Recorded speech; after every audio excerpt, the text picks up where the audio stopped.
Welcome to the Romance Fiction Club, where different romance authors come together to share their romance works.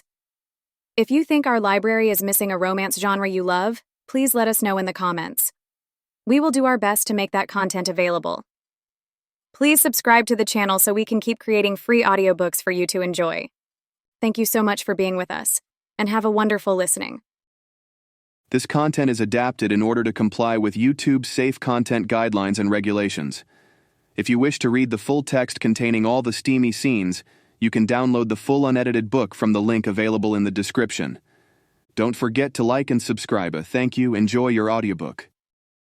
Beachside Lover, Seasons Heat, a bad boy sports romance.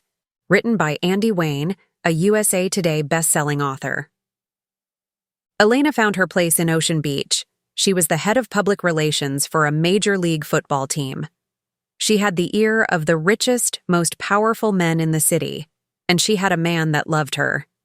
Diego was passionate and dedicated. He spent his entire life working to become the star player for the Ocean Hawks and was completely devoted to her. This was the first time they'd ever fought since they decided to get together.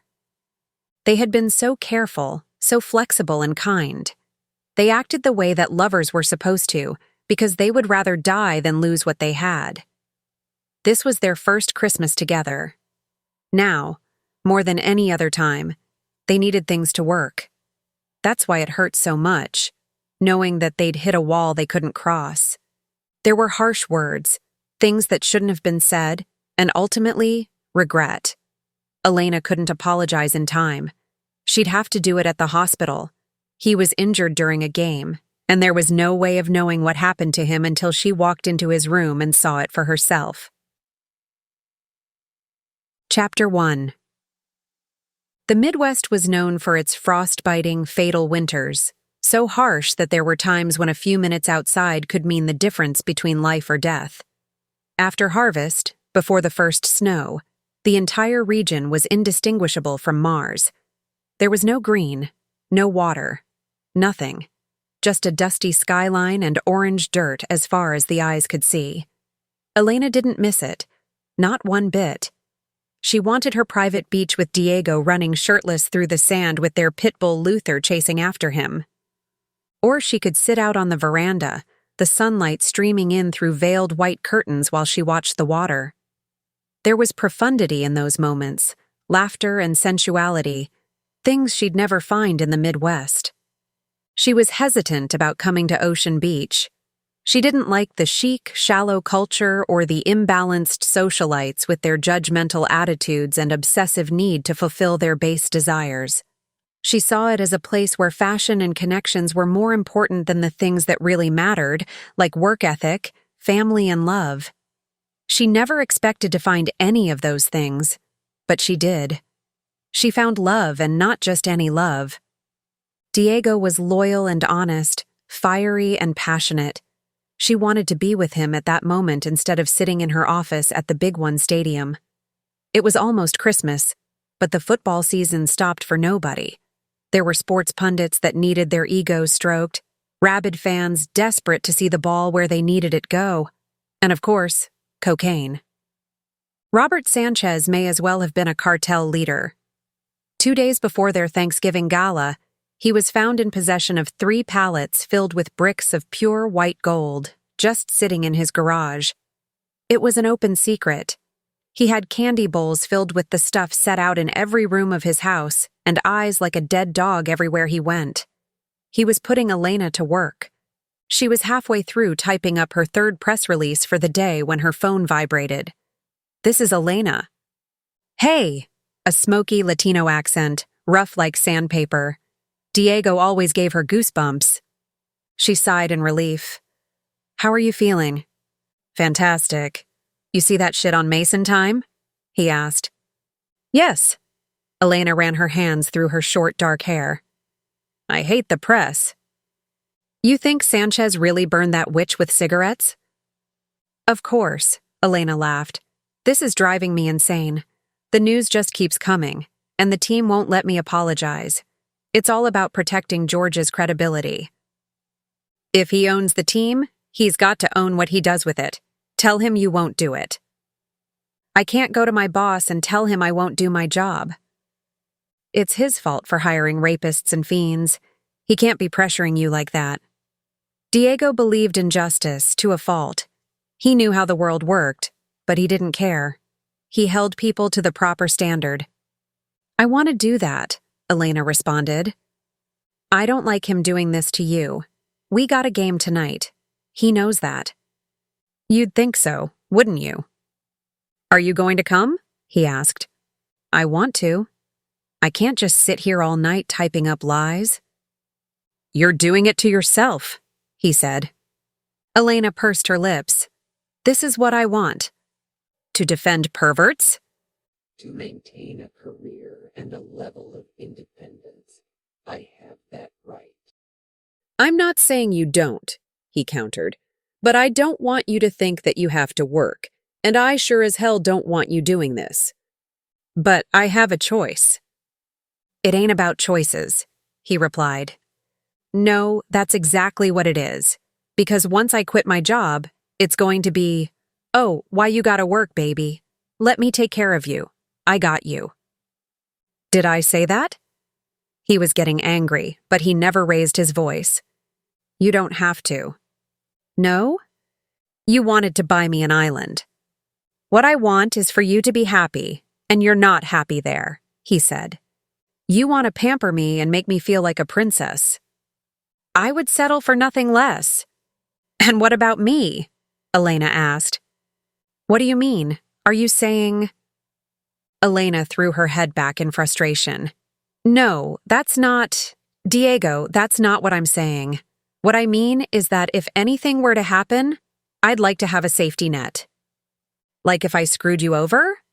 No, That's what you mean, though. You're worried that if I throw you out, you won't have anything. There was nothing more frustrating than fighting with him. I love you. Those 3 words should have meant the end of all of this. But you don't trust me. His voice fell low. I can't just give up my life. I would never tell you to do that, Diego said. You don't want me to have a job. You're gonna make these assholes look good in front of the entire world? Is that what you want to do with your life? I've been working in PR for years. I can't just start over. I don't like this, Diego persisted. I don't care, Elena said. I am not going to sit here and let you tell me what to do with my life, and I'm not letting you pamper me so you can make yourself feel like a better boyfriend. Is that how you feel? That I'm a bad boyfriend? I don't know what to say to that. You could say no or I'm sorry. You could say anything, but you won't. I have to go. Come tonight, Diego pleaded. I don't know. Elena hung up, ignoring the burning bead of moisture falling down her cheek. She'd never fought with him before, not like this. There had been harsh words and things she wished that she could take back, but it had never been this intense before. She wasn't sure she could cross this boundary they'd set up between them. She was working for a major league football team. This was the opportunity of a lifetime, and he wanted her to give it up. She couldn't do that, and she knew that so long as she had this job, he'd never be happy. He knew what he was doing to her, that he was hurting her, and he didn't care. He wanted to protect her and show her that he could be the man she dreamed of. But he was the only man she'd ever loved. He didn't have to prove himself to her. She scooted her chair away from her desk and looked up at the door. When he told her to come to the game, it wasn't just because he wanted to spend time with her. He was asking her to support him and tell him that she still cared about him, that he wasn't a bad boyfriend. All of those things were true. But he also wanted her to concede and say that she was wrong. If she showed up and refused to give him his way, she'd have to see the look of anger and disappointment on his face. He'd think that this fight was over, and that's exactly what she wanted, more than anything else. She'd do anything to make that happen. Anything, so long as she didn't have to give up her career. She hunched over, resting her head in her hands, shaking and sobbing. She had to find some way to make him listen to her. He had his moment. He made his millions. He told her how hard he worked, pushing his body and mind, never once resting until he made his dreams come true. Why wasn't she allowed to do the same? She looked up at her computer, where the half-finished press release was sitting open. She was a career woman first, and she wasn't going to give that up for anyone, no matter how much she loved them. She resumed typing, going through her sources and the prepared statements while she struggled through her grief. The sun was low when she was finished, and she was tired. Her eyes burned from crying, and her cheeks were bright red. She needed sleep, a good shower, and a night at home. But most of all, she needed Diego. She would never abandon him, regardless of what happened. He was the love of her life, and he always would be. She pulled a compact out of her desk drawer to powder her cheeks and make sure that her bubble of short black hair was straight. The last thing she needed was to walk out of her office looking like she'd just been crying. She had to maintain a pristine appearance. She wasn't about to compromise her reputation over this. The upper floors of the Big One Stadium were the stomping grounds for the richest, most powerful men in the city. World movers, earth shakers, people that could bring her places. These glass walls and white beams were a sanctuary, fostering her ambition. When she stepped into the elevator, a tinge of anger rolled through her. When she decided to move to Ocean Beach, she didn't know what she was capable of. She thought she'd be a middle-class businesswoman for the rest of her life. Now she had a dream and a chance, and Diego wanted her to give that up. She rushed through the back lot to her car and jumped in. She had less than 3 hours to get to that game, but nothing, not one single thing could keep her from going. She wasn't ashamed or worried about Diego, not now. She was going to make sure he understood exactly what he was doing to her, and if she had to, as unthinkable as it was. She couldn't fully bring herself to do it or threaten, but this was her life. She peeled out of the lot and into downtown traffic, where 4 miles cars were lined up, waiting to enter the freeway. She'd have to wait for the lights to change 3 or 4 times before she could pass, and there was an entire grid of congested streets to get through. Once she did finally get out of downtown, her phone started vibrating. She wasn't going to talk to him while she was speeding down the highway at 75 miles an hour, not if he was going to upset her like this. They would have it out after the game, if she got to the game. It was stop and go, nothing but red brake lights and sports cars twisting through traffic. More than once, she caught a motorcycle rushing between cars.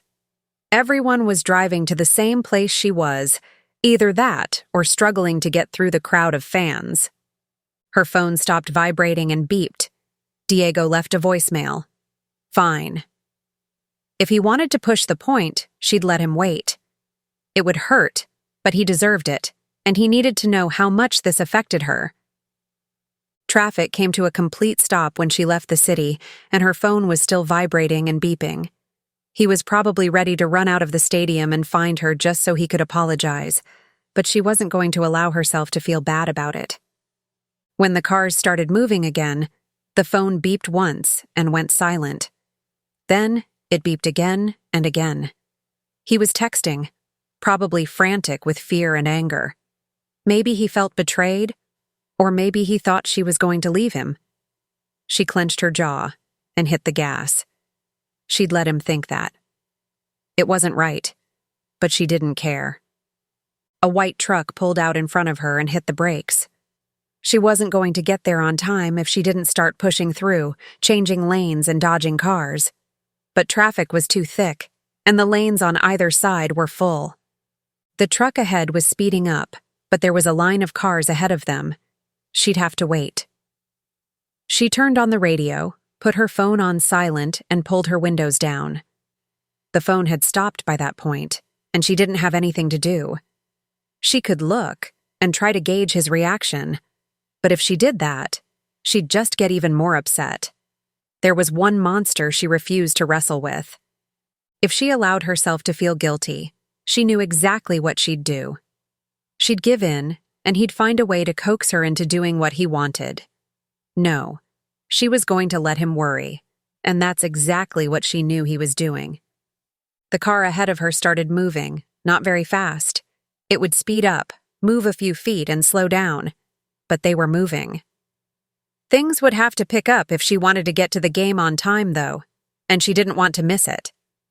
She started forming a plan in her mind while she waited. Diego was stuck in a state of turmoil, certain that he'd lost the woman he loved. He'd blame himself for it. That would be the ultimate blow. He would be completely humbled, forced to confront the unthinkable possibility of losing her. It would give her the leverage she needed to influence him when she finally confronted him at the end of the game. She checked the clock when she saw the towers and lights of Angel City in the distance. She had less than an hour until the game started, and traffic was getting worse. She might not be able to get there in time at all, not with the way they kept stopping and going. The people in the right lane were backed up for miles trying to get onto the exit ramps, and there were blinkers flashing all through the center. Those on the left were just trying to keep a steady pace, but it wasn't working. They weren't moving at all. He was about to go out on the field. If she showed up on time, or not at all, she could dig the point in and make sure he knew just how mad she was. Once it came time for the game to start, she figured that traffic would clear up. But there were stragglers, what seemed like millions of them, all ready to ram into one another just to get to where they were going. She could easily be there for hours. She thought of listening to the game on the radio, but if she did that, she'd just end up worrying about whether or not she affected his performance.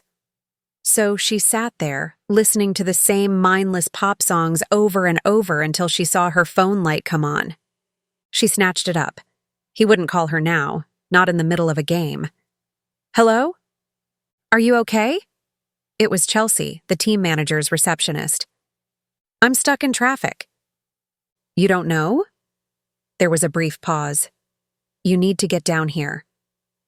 "What are you talking about?" Elena demanded. Chelsea went silent. "He's what?" Her voice grew louder. "He's hurt." Elena felt the phone drop out of her hands, and her head hit the steering wheel. She heard Chelsea too, asking if she was there, then frantically begging her to answer. But she wasn't really there. She was standing over a dying Diego in a hospital bed. Chapter 2. There were hundreds, if not thousands, of people surrounding Angel City Medical Center, many holding candles, some drunk and shirtless, painted with the OC and Hawks collars. There were others, most of them dressed in skirts or business suits with expensive dye jobs and slick hair. All of them gathered in front of the walkway leading to the lobby door. That was the media. Elena was asked to park a block away in the neighborhood behind the hospital, where a man wearing a black and white suit was waiting on the curb. He nodded his head in acknowledgement and motioned for her to follow him into his SUV. When she got in, she turned to him and asked, "Do you know how he's doing?" He didn't answer. Instead, he started the engine and made a U-turn. "Are you seriously going to do this? You must know." "I don't have to answer to you, lady." "No?" she asked. "I don't work for the team." He shot the car onto the street, careening them through the sea of people that were being herded aside by a group of his co-workers. Then he turned into the lot and stopped in front of the crowd of journalists. "Have fun." He reached past her to open her door. The second he did, 2 guards ran up to flank her on either side, shielding her from the beastly crowd that was closing in. There were questions, some expected, like whether or not she knew what his condition was or how she was taking the news, but there was no preparing her for what she heard next. "Move it! Move! Watch it, bitch!" She turned to see a saggy-eyed Botox queen wielding a bright pink stiletto pushing her way through the crowd. She slammed the nearest guard in the head, and he hunched over, giving her just enough time to jump in front of them. "How does it feel knowing that you're the reason your boyfriend is lying in a hospital bed?" Elena stopped dead and stormed up, so close their noses were almost touching. "Move, now!" The reporter backed away, just enough to show off her bleached white smile between 2 inflated lips. "You never showed up," and he fumbled. Elena jumped, arms spread, shrieking. She grabbed the stiletto out of the woman's hand before she could pull it back and slammed her in the jaw with it, drawing a single drop of blood that fell down the woman's cheek. "Ah!" The woman rushed forward, clawing the air wildly, only to have a guard wrap his arm around her waist and pull her aside, allowing them enough room to escort Elena the rest of the way through the crowd. The halls of the medical center were a maze. Elena was running through a blur of tears, past rooms 342, 343, and stopped at the entrance to room 344, where she braced her hand against the wall and hunched over, still unable to catch her breath. There were guards flanking the door, and she could hear 2 pairs of feet running up behind her, but she wasn't paying attention to that. Black spots were gathering over her vision. She wanted to bang her head, scream, and wail, but she couldn't do any of those things. The guards were under contract. They could be sued if they talked. Nurses were a different story. Diego was the team's star, the guy that won their games. Her reaction to his injury would be broadcast on every sports channel in the country. It was bad enough that she attacked the reporter. Millions of people were going to see that. She had to contain her reaction, and she needed to find the courage to walk into his room. She grabbed the door handle, opened her eyes, and wiped her tears. There was no way of knowing what she'd see on the other side, or what had happened to Diego. That frightened her. It shook her seeing him afraid. The look on his eyes when he saw her crying was unthinkable. It'd be like somebody tearing her skin off, not just because she couldn't stand to see him suffer, but because she blamed herself. She knew that ignoring his calls could affect his performance, and it did. That was why he was laying in the hospital room. When she opened the door, at first all she saw was the fiberboard edge of the bed, the thin blanket, and then his leg, covered in bandages and blood. His blood, and he was looking at her with his arms outstretched to embrace her. "Are you okay?" he asked. "Me?" He nodded and motioned for her to come over. She did, and when she did, her head fell onto his chest, and he wrapped his arms around her. "Are you okay?" "Of course, She sat up to look at him. "I'm sorry. This is my fault." "Is that what you think?" he asked, clearly shocked. She nodded her head and pursed her lips. "I shouldn't have been so rude to you, Diego. I was just upset. Don't think that I would ever leave you." "I don't think that. I love you," Elena beamed. "I love you too." He reached over to take her hand and smiled. "You know I don't care where you work." "I do. What happened to you?" "I got tackled to the ground." "That's it?" "No." He shook his head and took in a sharp breath. "It was Marcos Ferreira. He pounded my knee in." "Is he in jail? How come I wasn't told any of this?" "The ref was looking right at me when it happened, and he still wouldn't call it."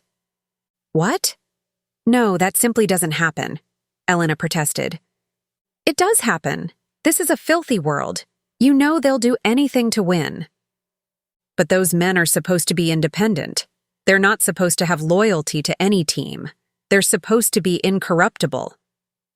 "Nobody," Diego laughed, "is incorruptible." "But how?" Elena asked. "Money, sex, drugs, maybe somebody's got something on him. Maybe they threatened to kill him. It's easy." Elena took a seat at the chair next to him. She didn't want to see Diego as a target, but he was. He was known for speaking his mind, even when it wasn't convenient for the people around him. "Do you think they have something against you?" "I ain't even met the guy." "They just wanted to win." He nodded. "And you best believe they won't get away with this. I'm going to come down hard. Right now, just worry about the doctors. Don't—" "Okay," he conceded. Elena knew that he wouldn't really give up. He just didn't want to upset her any more than she already was. She let her worries fall away for the moment, so she could sit with him and hold his hand just like she needed. They were both craving that contact after the fight they'd had. There was a knock at the door, and Elena pulled away. A young man wearing a doctor's jacket came in holding a chart. Elena left so they could run more tests, countless scans and consultations while she waited for him in a private sitting area, pacing and munching on food from the vending machine. The magazines were old and tattered and were mostly pictures of celebrities and lengthy advertisements. She wanted to bring him home and take care of him, lay down, and just be done with this day. When she finally heard the door open, she stood up and turned to meet the nurse, who showed her back into Diego's room. He was markedly upset, red in the face, his jaw crooked. George, the team owner, strode up out of his place in the corner to offer his hand. He looked like a well-aged model, wearing a tailored suit with his gray hair cut short. "How are you, Elena?" "What's happening?" she asked. "That's what I want to know," Diego cut in. George took a breath. "Well, that's something I wanted to talk to you both about. As head of PR, you're going to have to explain Diego's absence." "Absence?" Diego shouted. "I'm not going anywhere." "What are you talking about?" Elena asked. "Are you taking him off the team?" "Ferreira attacked me." George raised his hand to stop them. "There is no proof of that. You're going to come in here while he's lying in a hospital bed and tell him that his career is over." "No, I'm going to bench him for the season. I need him in the best shape possible, and I don't want him hurting himself again. His injury is complicated." "You know what's more complicated?" Diego asked. "I'm sure you'd like to tell me," George replied. "I'm getting a lawyer, and I'm going to burn your world. I will spend every cent I have if I have to." "You can try." "Don't you think you should be defending your best player?" Elena asked. "I am. If what he says is true, then he's safer off the field." "You mother." Diego shifted and started to pull himself up. "Stop." Elena ran to his side. "It's fine, I'm leaving." George pulled a card out of his back pocket. He let it drop to the ground and left, leaving a thick trail of cologne behind him. Diego shifted himself around when George left, cringing as he did. "I'm taking him down." "I don't blame you for feeling this way, but you've got to admit, you can't go out on the field, not for months. Even if you did, you wouldn't be able to run. They're probably going to have to put you through physical therapy, and God knows how long that will take." Diego was shaking his head, his jaw clenched. "I'm still pissed." "As you should be, but you have to be smart about this." "I'm going to be ruthless is what I'm going to be. George doesn't care if we get hurt. All that matters to him is how many sponsors he gets." "Diego, you know better than anyone how hard you've had to work to get on the team. Most people wouldn't even be able to survive the kind of stress you put your body through. You're not going to throw all of that out over some petty vendetta." "I want blood." "Then get blood on the field. Don't fight your own team." He looked away. "It's not right." "You don't really want to do this. You're just upset. We're both upset, and we're not thinking clearly. What you need is to go home, relax, and start healing." He nodded. "I'm sorry." "No, no more apologizing. I'm tired of that. Let's just be together." He sat up and motioned for her to come closer. She leaned down and kissed him, letting his breath spread across her face, basking in the soothing warmth. They sat together watching TV while they waited for his discharge paperwork. Chapter 3. Elena woke up late that morning and slipped out of the sheets, hoping to keep Diego from waking. He wasn't the same compact Latin beast he normally was when he was sleeping. He was peaceful, soft-skinned, and smiling with his eyes closed and his head resting in his hands. Ever since she moved in with him, she had been working to master the art of the omelet, not the basic ham and cheese filled with calories and cholesterol. Her boyfriend was a professional athlete, and that meant he only ate the best. Egg whites with a spoonful of almond milk, kale, and tomatoes. The vegetables added the flavor. There was no need for salt, maybe a bit of cracked black pepper, but never the ground up, dried stuff. Only fresh organic ingredients, straight from the ground. She took their omelets upstairs and opened the door quietly. "You're so sexy," Diego declared. He was sitting up, shirtless, wearing a pair of white shorts with his leg propped up on a pillow. The doctor had given him an inflatable cast, held together with Velcro. Elena plopped down beside him. "I will do this every single morning until you recover." He chuckled and rubbed his hands together. "You don't have to do anything." "No, I'm going to. And I'm going to get you anything and everything you need." He leaned over and pecked her on the cheek, spreading a warm glow across her face. She set her plate down and turned her head, letting her eyes streak down his chest. Then his lips were on hers, and they both forgot the food. He wrapped his arm around her back and leaned closer. She lost her breath, encased in the ball of heat that surrounded his body. He let his finger trace down the side of her arm with a sharp intake of breath and laughed. "You are all I need." "Yeah?" "Mm-hmm." He nodded and kissed her. "Yoo-hoo!" A man's voice sounded out from downstairs. "Who the heck is that?" Diego pulled away. "It's Donovan." "Donovan?" "For the gala. I don't want to go. I'll just get rid of him." "You should go," he said. "But it's not my thing. You don't like those parties either. We should be spending the day together." "Elena, PR can't just skip out on events. They're going to expect you to represent the team and shield them from the press, especially with Sanchez going to trial." "I thought you didn't want me to work there?" "It's what you want," he said. "So, I'll support you." "But they're going to ask me about you and how I feel. The stiletto video already has 400,000 shares." "That was some funny shit," Diego laughed. "You know, if they got the right boob job and you hit them hard enough, they deflate like beach balls." "I'm going to remember that," Elena laughed. "Maybe I'll have Donovan give me some pointy metal heels." "Ooh, sexy. Will you tie me up later?" "If you behave." Elena pecked him on the cheek and stood up. "You're right," she groaned. "I have to deal with this. But what do I do about the red carpet? I've never even been on one before." "You gotta butter them up and smile at all the right people. It's nothing.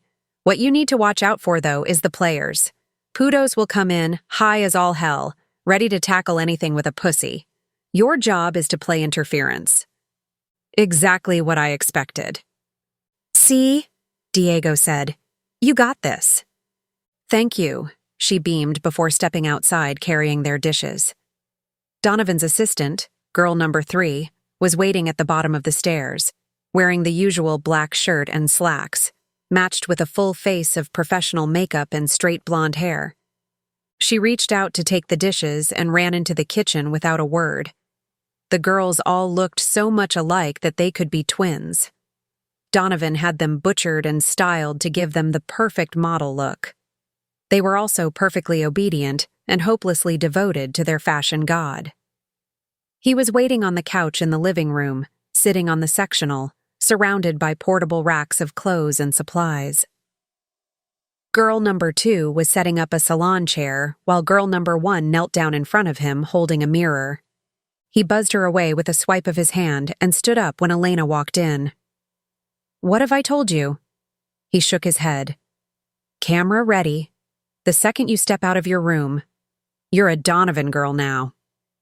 He gave Elena a quick hug and a fake kiss, then swept a strand of his normally perfect short black wave out of his eyes. "I just woke up." "No excuses," he snapped his fingers, and girl number 3 turned the chair to face Elena. "Sit." Elena knew better than to argue with this fashion dictator. Wherever his racks of clothes went, he was God. So, he came up behind her, his form reflecting back in the standalone mirror that girl number 2 had set up. "Tonight is red and white. They are your colors. It's fire. It's blood, sex, and maybe just a little bit of purity, understand?" "Sure. You exude this energy. You use it. Become the colors. We've got to work on that confidence, eh?" "Of course." "Where's Diego?" He looked from side to side, his hair swinging with him. "Is he not coming?" "No, he gets a free pass." "He's going to regret it. You've never been to the Christmas gala, you don't know. This is the event, darling. Nobody misses it." He let his eyes fall down the back of her head, then reached up and snapped his fingers. Girl number 1 brought him a brush and spray bottle. "What's so special about— Ow!" Elena yelped as the brush snagged on a tangle. No talking. He had to keep sweeping his hair up while he brushed, and more than once, he stopped to check himself in the mirror. When he was done, he straightened her hair, then began stitching her hair extensions in. The girls watched with enthusiasm, taking in everything he did and telling him how wonderful he was doing. They had been trained since their fashionista rebirth to understand exactly what he wanted before he wanted it. He stepped back when he was done. "It's the best I've ever seen," girl number 1 said. "It needs something." He fluffed the back up. "Body. Needs body." The girls all agreed in time. He spent more than an hour trying to get the perfect balance, stepping back every so often to check his work and wait for approval. The girls knew just what he wanted to hear. When they were done, he waved them over with a sweep of his hand, and they came up behind her. "I think it's my best creation." "It's godly," one said. "Masterful," 2 sounded off. "There are no words," came from 3. "Dresses." Donovan strode over to the clothes rack, sifting through them one by one, while the girls stood by watching. Elena would have no choice in the matter. She was a canvas, and he was the painter, but he was a master. When she arrived from the Midwest, she had the same 6 skirt suits she'd been wearing for 2 years, and no real hairstyle. Just a black poof she brushed out every morning into something presentable. There were times when she'd add a little extra eyeshadow or blush, but she could never match up to Ocean Beach's ridiculous standards. Honestly, she never would. There would be no Botox injections, no facelifts or silicone. None of that mattered to her, or Diego. But she couldn't help but admire herself in the mirror, twirling a curl around her finger and lifting her head to admire the way he'd contoured her cheeks. "This!" Donovan called out. "I could faint!" "I'm breathless. I'm speechless." He was holding up a red velvet gown with a ruffled bodice and long sleeves. "Up," he commanded Elena with a snap of his fingers. He held the gown out, his head cocked to the side. "White." Girl number 2 reached into a drawer at the bottom of the clothes rack and pulled out a small, white box. She held it out for Donovan to see, like a waiter displaying a wine bottle. When he opened it, the light caught on a diamond pendant in the shape of a snowflake. "This is a rental," Donovan said. "It's to be treated with care and returned promptly. A girl will be here in the morning to come pick it up. Understand?" Elena nodded. "Good." He snapped his fingers. Number 1 reached into the box and wrapped it around Elena's neck. It was cold and heavy, but seemed to have a source of light all its own. "It's called the Eastern Star," Number 3 said, beaming. "It's—" Elena was speechless. "I've never worn anything like it." "Diamonds are for Christmas and summer. If you last, you will wear one every year," Donovan said, while girl number 2 reached under one of the clothes racks to drag out a box of shoes as long as the rack itself. "I have a request," Elena said. Donovan lifted an eyebrow. "You have a what?" "Stilettos. I wouldn't give you anything else. They're your trademark." "Something sharp," Elena added, a little more courageous. "I like it," Donovan said in a sing-song tone as he surveyed the shoes. "Red, of course, something with height." Number 1. He pointed to a sparkling pair of traditional pumps, and she reached down to pull it out. Donovan stroked his chin. "Girls?" "Utterly breathtaking," one said. "Just marvelous. I'd kill my own mother for the chance to wear them." Donovan motioned for Elena to sit down at the edge of the couch so she could try them on. There, Donovan in every way. "Thank you," Elena blushed. "Next." "Next?" "Darling, have you seen the itinerary?" "No." "This is your evening gown. We are preparing a set here, a tryout. Hair and makeup, outfit choices, not the finished product. I will have two meet you at the convention center to change." They spent the next few hours going over her outfits. There would be a meet and greet late that afternoon where the executives would pander to the press and go over their charitable donations and all of the wonderful things they did, while they avoided the most recent scandals. Elena would have formal business attire and Donovan's signature makeup. Then, when the press got a taste of blood, they'd run out of there and drive under escort to the red carpet. There, Elena would change into her evening gown, and they'd all pretend to support some random charitable trend, probably African children. Once everyone was done making themselves seem like better people, they'd move on to the after-party where the drinks would flow. They'd serve liquor, and the players would disappear into the bathroom to satisfy their ravenous need for cocaine and sex. Elena would, of course, need appropriate attire for every occasion. Chapter 4. There was convoy of sports cars, bright yellow, sexy red, and sleek black, all lined up and waiting to pull into the backlot of the Big One Stadium, where groups of reporters were clustered on the sidewalk, setting up cameras and making small talk. Elena watched from her place in her white sedan while she waited for the others to turn in and navigate their way through the crowd. There was a stage set up near the back entrance, where the sound crew was lugging a pair of giant speakers. Her phone had been vibrating the entire way there. George had never been all that forthcoming about the way she was supposed to do things. As head of PR, she was supposed to be organizing these events, coordinating the galas, booking the convention center, and setting up press conferences. Instead, he had his secretary, Francine, send her a memo detailing their official position on the latest scandals and promotions. She was a glorified image consultant, being forced to sift through more than 20 messages filled with instructions. There was a knock on her window, and she dropped her phone in fright. It was Francine, an aging beauty queen, with bulging neck veins, stringy blonde hair, and bright orange skin. "Jesus," Elena said, as she opened the door and stepped out. "Did you get my messages?" she asked in a squeaky voice. "Yeah, I was just going over them." "You need to get with the program. I can't have you lagging like this." Elena wanted to point out that she sent them 20 minutes before the conference started, but the woman was known for her temper, so she kept her mouth shut and followed Francine to the back of the stage. "How are we addressing the stiletto?" "You are acting in an unofficial capacity. It has nothing to do with the team, officially." "Unofficially?" Elena asked. "If it were me, I would have had you fired and prosecuted.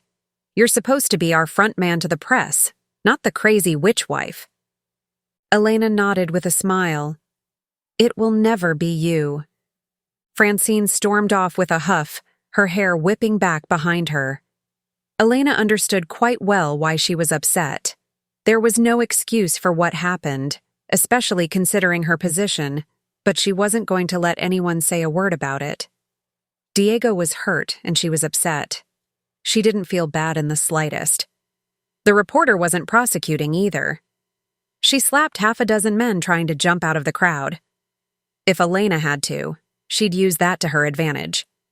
The Seahawk Victory Jingle, a poorly composed country song from the 50s, started blasting over the speakers, signifying the start of the event. George ran upstage like a motivational speaker to greet the despondent crowd of reporters. Elena watched from her place behind the platform while George gave a speech about the team. He talked about how it wasn't just about the game. It was about charity, patriotism, and giving back to the community.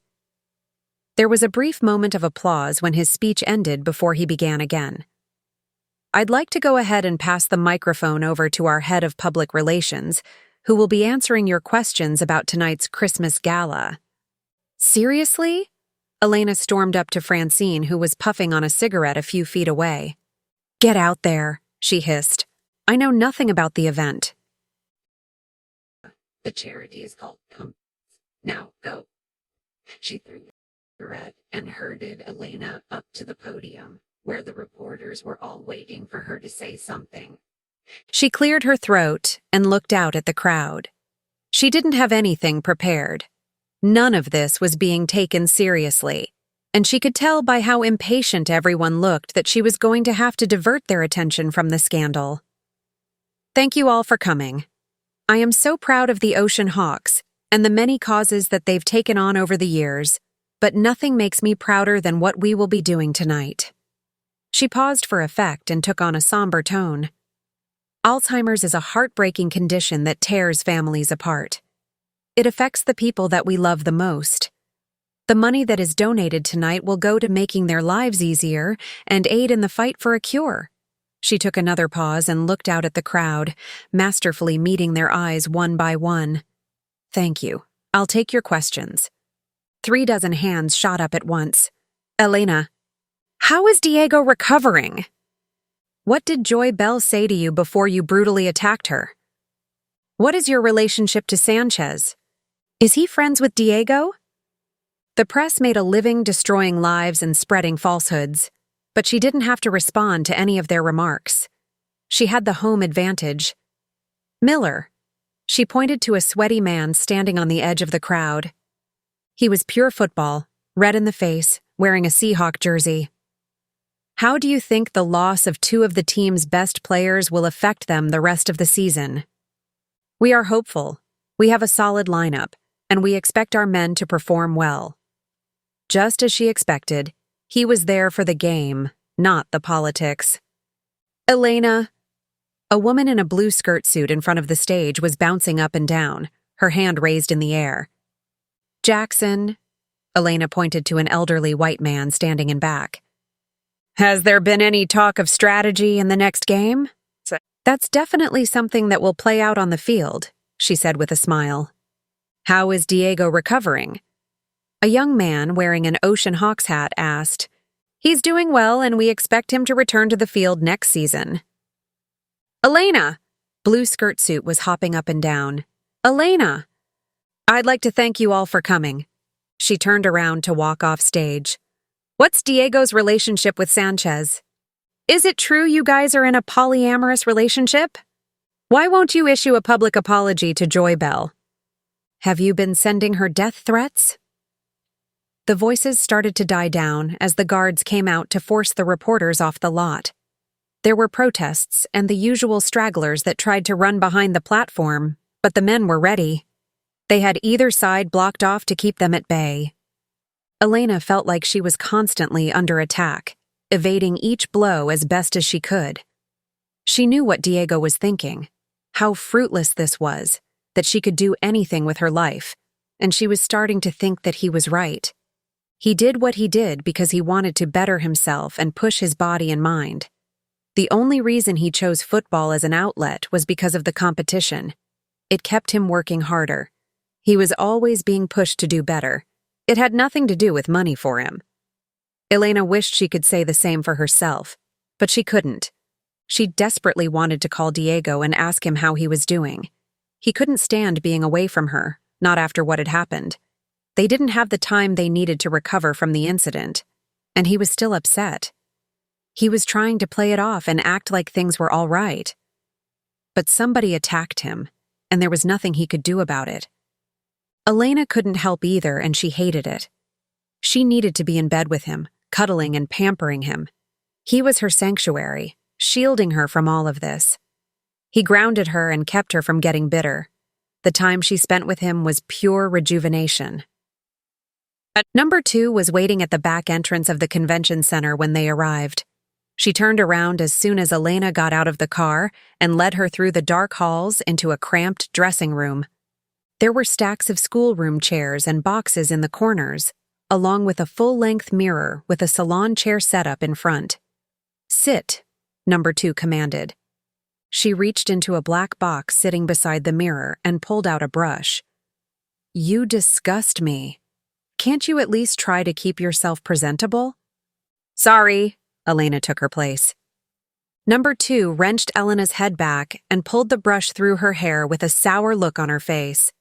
I can't believe I'm having to do this. You're not worth my time. It sounds like you're trying to make yourself feel better. What are you talking about? She let the brush snag on a tangle. You're a people pleaser. You follow Donovan everywhere. You worship him, and you do everything he asks. You're full of shit, number 2 slammed Elena head forward. Well, if you actually believed in yourself, you wouldn't give up your identity or your name. And you'd probably be working for yourself instead of acting like Donovan's slave. It just makes sense that somebody like that would have to insult other people to make themselves feel better. Number 2 grabbed her hair by the roots and started hacking away at the ends. You don't know me. I know that you're pissed and that you're acting out because none of you would ever behave like this with a Donovan girl under normal circumstances. She stepped away. I'm a Donovan girl and you are a fat fake. Fat? Why, because you can't see my ribs? I don't have to deal with this. Number 2 ducked down to place her brush back in the box and pulled out a makeup kit. I have been working for years, slaving for Donovan. You have no idea what I've had to go through to be number 2. I'm not giving anything up. Elena shook her head. But you're still second best. Doesn't that bother you? Do you want a Donovan look or do you want to look like a cow? I wonder what he would say if you walked out of here. It doesn't matter. Number 2 stepped in front of Elena to inspect her makeup. Jesus, woman, it's called Botox. Oh, you mean botulism? Whatever. She stepped back to survey the disaster. When she was done, Elena was shown into a limousine and driven around to the front of the building, where a pair of spotlights had been set up, and the reporters were all screaming from behind a barricade that had been put in place to keep them from stampeding onto the carpet. It wasn't difficult to play the part. Elena stretched one leg out of the limousine and emerged slowly, smiling with one side of her face shielded modestly as she stepped out. Francine was waiting near the entrance, dressed like sexy Santa after a crack binge. She motioned with her head for Elena to approach. Stand here and watch. You see trouble. You get me. She turned around and walked back inside. Elena's job was to monitor the ridiculous procession of thugged-out muscle gods and their orange silicone queens parading past the cameras. They would smile at all the right people and make a big show of annoying the cameras. Everyone was playing hard to get, but it was clear by the way they strutted that this was all about attention.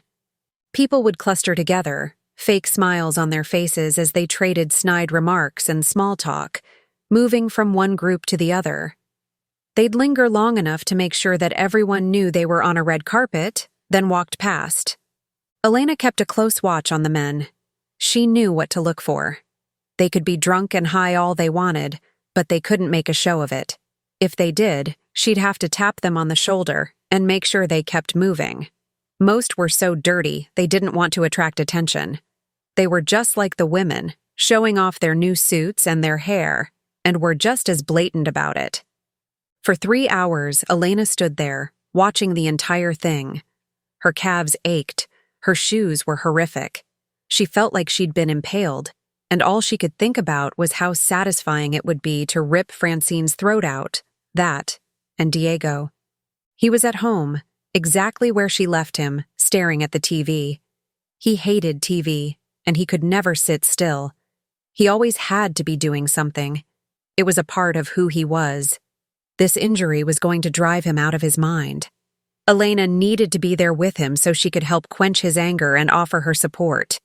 She wanted to call him. The carpet was starting to clear, and most of the players were already inside. But she knew that Francine would have her head if she took out her phone. So she waited until the last limousine pulled up to the edge of the carpet, and the door opened. The last to arrive at the party was always the center of attention. They were the person that everyone talked about with all of their cameras pointed in their direction. It didn't matter how tired the reporters were. They were all ready for that moment when George Miller arrived. He was the big guy, the one with all the money, the one who made the decisions. The players were flashy soldiers in a faux army, and he was their commander. He told them where to go and what to do, so the media followed him, searching for some sign of weakness that they could exploit. Everyone wanted to know what would happen next, who would win, and he was the best indicator. He needed to be more than camera ready. He needed to exude confidence and masculinity like the emperor he was. That was why, when he stepped out, Elena's stomach sank. He was red in the face, clearly drunk with bloodshot eyes. He raced past all the cameras, his head held low, and walked through the entrance without talking to anyone. Elena.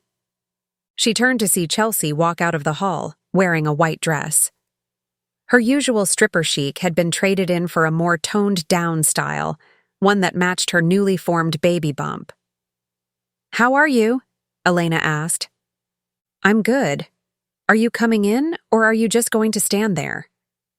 "I don't know. You should probably ask Francine. I'm not even sure I can go to the bathroom without her permission." "Did she make you play guard duty?" "Explain yourself," Elena demanded. Chelsea laughed. "She's hazing you. You could have just walked right past and joined the fun." "Good, because I need a drink." They hooked arms and walked into the hall, where crystal snowflakes were dangling from the ceiling, and everything, from the tablecloths to the waiters' jackets, were white. There was an open bar in the corner where most of the attendants were waiting in line. They took their places at the back to wait. "So, how is Diego?" Chelsea asked. "He's pretending that everything is okay, but I'm worried." "You need to watch him. He could fly off the handle and start causing trouble. We can't have that happening with the Sanchez scandal." "I know," Elena said. "Have you been able to contain him?" Chelsea asked. "I'm not sure. He wanted to hire a lawyer." "They'll cut him if he does that." "I told him not to," Elena said. "Do you think he'll listen?" "I'm not sure." Elena looked around the room. George was leaning over a bottle of beer at his table near the stage. He looked like he must have been drinking since they left the press conference. "Do you know what happened to him?" "Francine didn't tell you?" Chelsea asked. "Francine doesn't tell me anything." "That woman—" Chelsea shook her head. "It's Chance. He's been trying to call George." "Why?" "Money, of course. He has no job, and you know he's got a drug problem. Always has." "Who doesn't in this town?" "No, Elena. This is different. He's got a drug problem." She added a bit of weight to the word, signifying something worse than a few nights of debauchery. "It can't be easy knowing that Chance is going through that. It must be getting to him." "It is," Chelsea agreed. "Look at him. It's sad." "I'm worried, honestly. Diego's going to be out of work for months, and he won't come to things like this, so he's going to be isolated. He can only hold it together for so long, and with George acting the way he is, Elena sighed. "They paid off the referee. They benched him. I mean, could you possibly think of anything that would infuriate him more?" "Is he drinking?" Chelsea asked. "No, he hasn't since we got together. I don't think he will. He's just powerless. He's in bed. If he wants to go somewhere, he has to drag himself into a wheelchair and take the elevator." "That's a shame." "It is," Elena agreed. "I need to make sure he's all right. Are they going to kill me if I leave soon?" "You don't have to do anything but look pretty." "Good." Elena stepped up to the bar and downed a shot of whiskey, then gave her friend a hug before ducking out the side door. She wasn't even sure she wanted to come into work the next morning, much less spend another second at that place. That night, when Elena came home, she found Diego sleeping with the TV on, casting a blue glare around the room. He was snoring, his arm thrown over her side of the bed. She pulled the comforter back and lifted his arm, careful not to wake him. She wanted to see him running. He loved running, and it was obvious why. He felt so trapped by the world, the expectations people set up and the lies they told. Compared to him, everyone else was just a monster wearing a mask, and he was surrounded. At his worst, his thoughts would turn dark, and he'd start to think about all of the things that bothered him. Running was his escape. It cleared his mind and turned his thoughts inwards so he could focus on becoming a better person. That was his goal, growth. He couldn't grow unless if he wasn't lying in bed like this, and he knew that. Chapter 5. Elena stepped into the elevator and took a deep breath. She had a cup of coffee in one hand, and her phone filled with Francine's instructions in the other. She just had to get through them, stay as far away from Seahag as she could and focus on nothing but work. When the doors opened, she slugged the rest of her coffee and darted out. Francine's desk was straight ahead, and she wasn't there. So long as Elena was quick, she could get to her office in time to avoid talking to the woman. She passed the desk and made it into the hall beyond, but she wasn't safe yet. She still had to get to her door at the end, and she could already hear Francine's heels clacking against the tile behind her. Just a few feet. Nothing more. She grabbed the door handle, opened it, and ran in with a sigh of relief. Her office was simple, an orchid on the desk, her computer and a black landline phone sitting next to it. She didn't want anything to distract her from her work, but she did have one luxury, one that she thoroughly enjoyed. It was a $1,500 desk chair, made with the finest black leather and custom designed to fit her unique ergonomic needs. It was like sitting on air. It was amazing. She turned her phone on and sifted through the instructions while she waited for her computer to boot up. The gala was the main focus.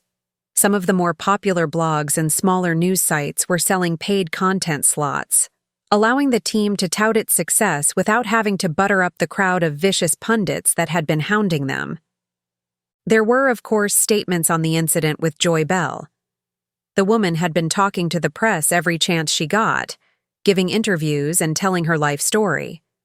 Her fame, if it could be called that, wouldn't last long, but she was taking advantage of every second.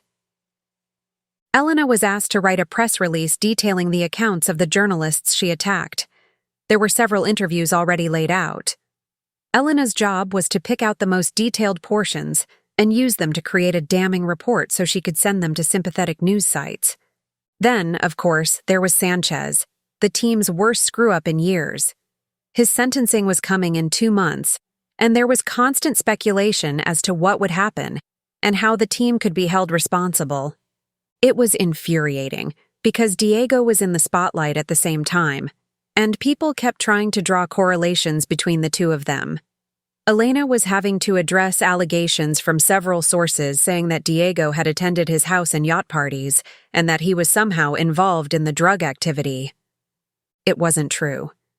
Diego hated Sanchez and always had. He wouldn't even step foot on the man's property, and drugs were never an option.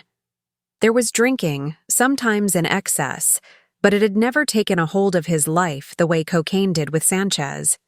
It was just a way for the press to take advantage of a bad situation and raise their ratings. Once the computer had booted up, she opened her word processor and moved to the bottom of the list. If she addressed the Sanchez situation first, she could get the hard work done before she was too tired to keep going.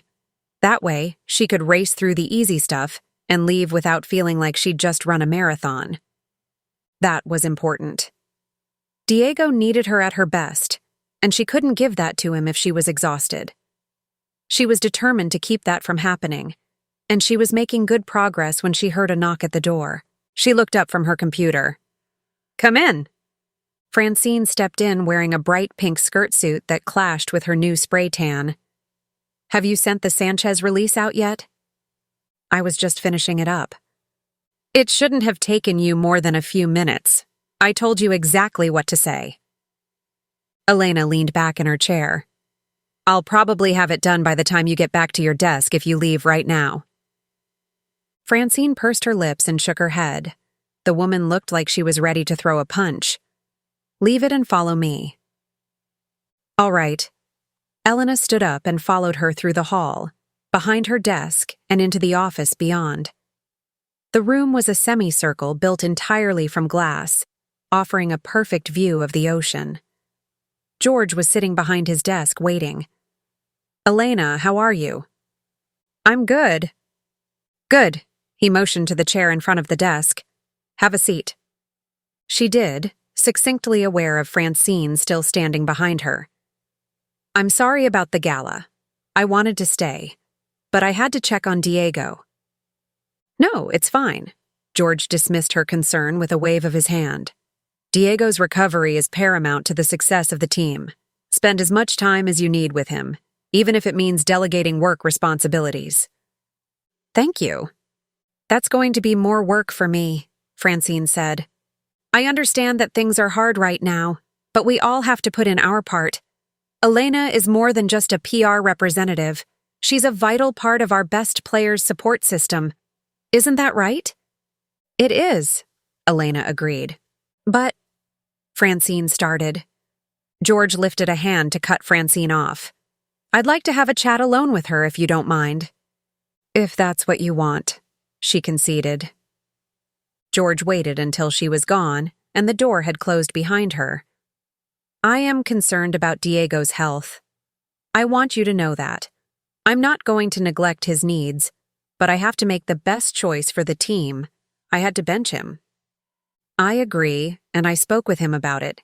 He knows that it's going to take some time to recover. He was just upset because of the attack. Is that what we're calling it? George laughed. That's exactly what it was. But is that what you plan on calling it? I don't know what you mean. Elena's mouth fell open. Wait, are you saying that you want me to tell the press was an accident? Look, if we start making allegations, it's going to be a mess. There's a lengthy legal process involved in this. It's going to take a lot of resources and a lot of time. I think your best player deserves to be defended, regardless of how much it costs, Elena said. And he does, but part of the reason I'm doing this is because there's no proof that Marcos attacked him. He was at the bottom of the pile. The cameras didn't catch anything, and the referee claims that he didn't see anything either.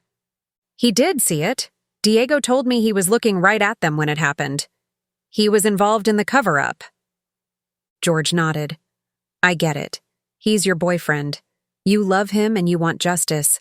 I want justice too. I'm not the bad guy, but it's going to be his word against the referees, and that's not an easy battle to win. This could humiliate him. I'm doing Diego a favor. Elena wanted to jump over the desk and pummel the man. You understand what you're asking me to do. By reporting that his injury was an accident, I'll be destroying any chance he has at defending himself. That's not what I want. But it's what you're doing, she countered. Can you do this for me? He asked. Elena took a deep breath, certain that her hesitation would be enough to force her out of her job. I don't know what to say. Okay, it's not what you want, I understand. In your eyes, I'm asking you to betray him. You don't have to, so long as you can talk Diego out of hiring a lawyer. He's going to do what he thinks is best. But you're the one person he trusts? George met her eyes. He listens to you? No, he doesn't. But you'll try, won't you? George pressed. You're not giving me much of a choice? So long as you understand the situation. Yeah, I do. Elena left, careful to avoid Francine's glare when she passed. She eyed the elevator, tempted to walk into it and drive home. It would have been so easy to quit, and satisfying too. George was nice about it, but really all he cared about was his interests and whether or not he was able to make money off the team. He didn't care what happened to Diego. He just wanted to win games and keep his sponsors. Companies weren't going to invest in a team that couldn't keep its secrets quiet, so he did his best to maintain the Ocean Hawks' reputation. He didn't want Diego to go talking, because it would mean less money for him. A man as rich as he was didn't have to worry about a loss in profits. He was going to be independently wealthy no matter what happened, and the team would survive, even if they couldn't win a single game. As much as Elena hated it, she was going to have to find a way to keep Diego from finding a lawyer. But this had nothing to do with PR. If she didn't have to worry about whether or not he'd have a job, she would burn the stadium to the ground and laugh while it was in flames. When she got back to her office, she pulled her phone out of her pocket and took a moment to decide what she was going to say. She couldn't tell him what George was doing. Diego would storm the place with the best legal team on the planet, and his career would be over.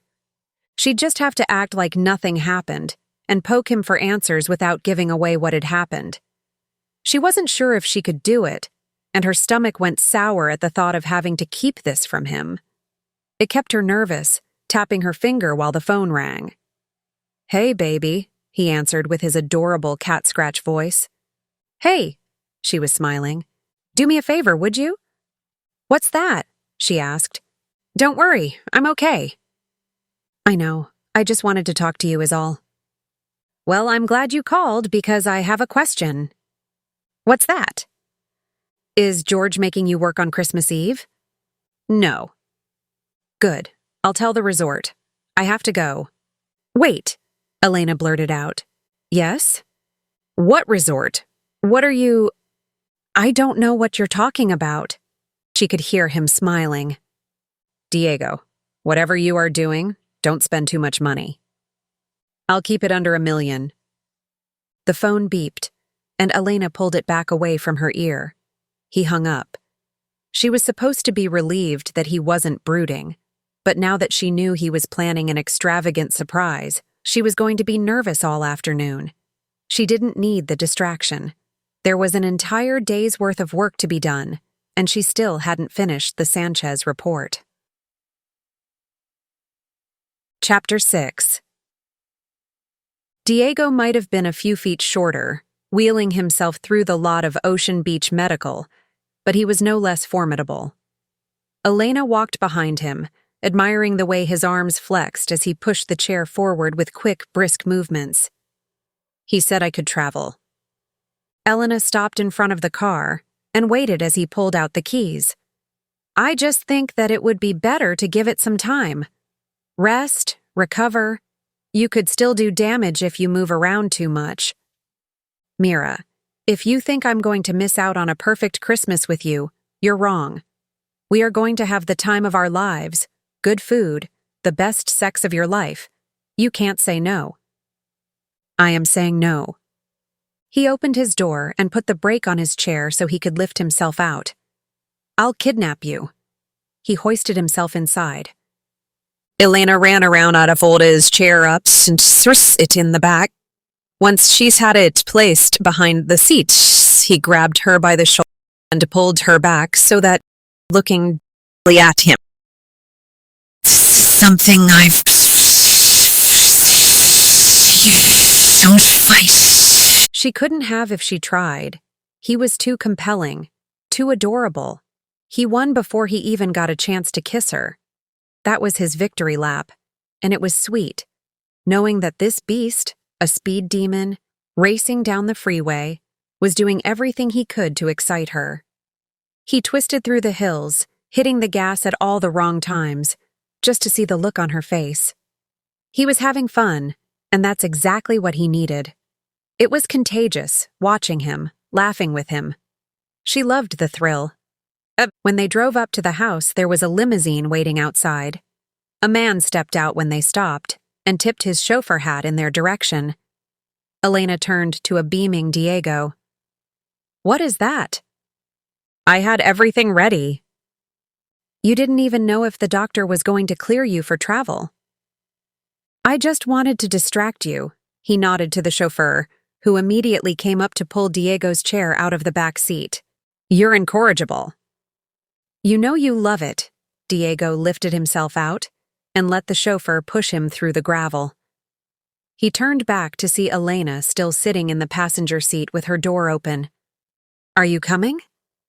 I suppose. She took a moment to watch him before taking her place in the back of the limo. He scooted closer and wrapped his arm around her, giving her a chance to take her spot with her head resting on his shoulder while she watched the city pass. They were traveling south, towards downtown, past the stadium and the convention center, to the exit leading to the airport. Elena knew what was coming, and she couldn't help but feel a sense of anxiety. She'd flown more than a dozen times.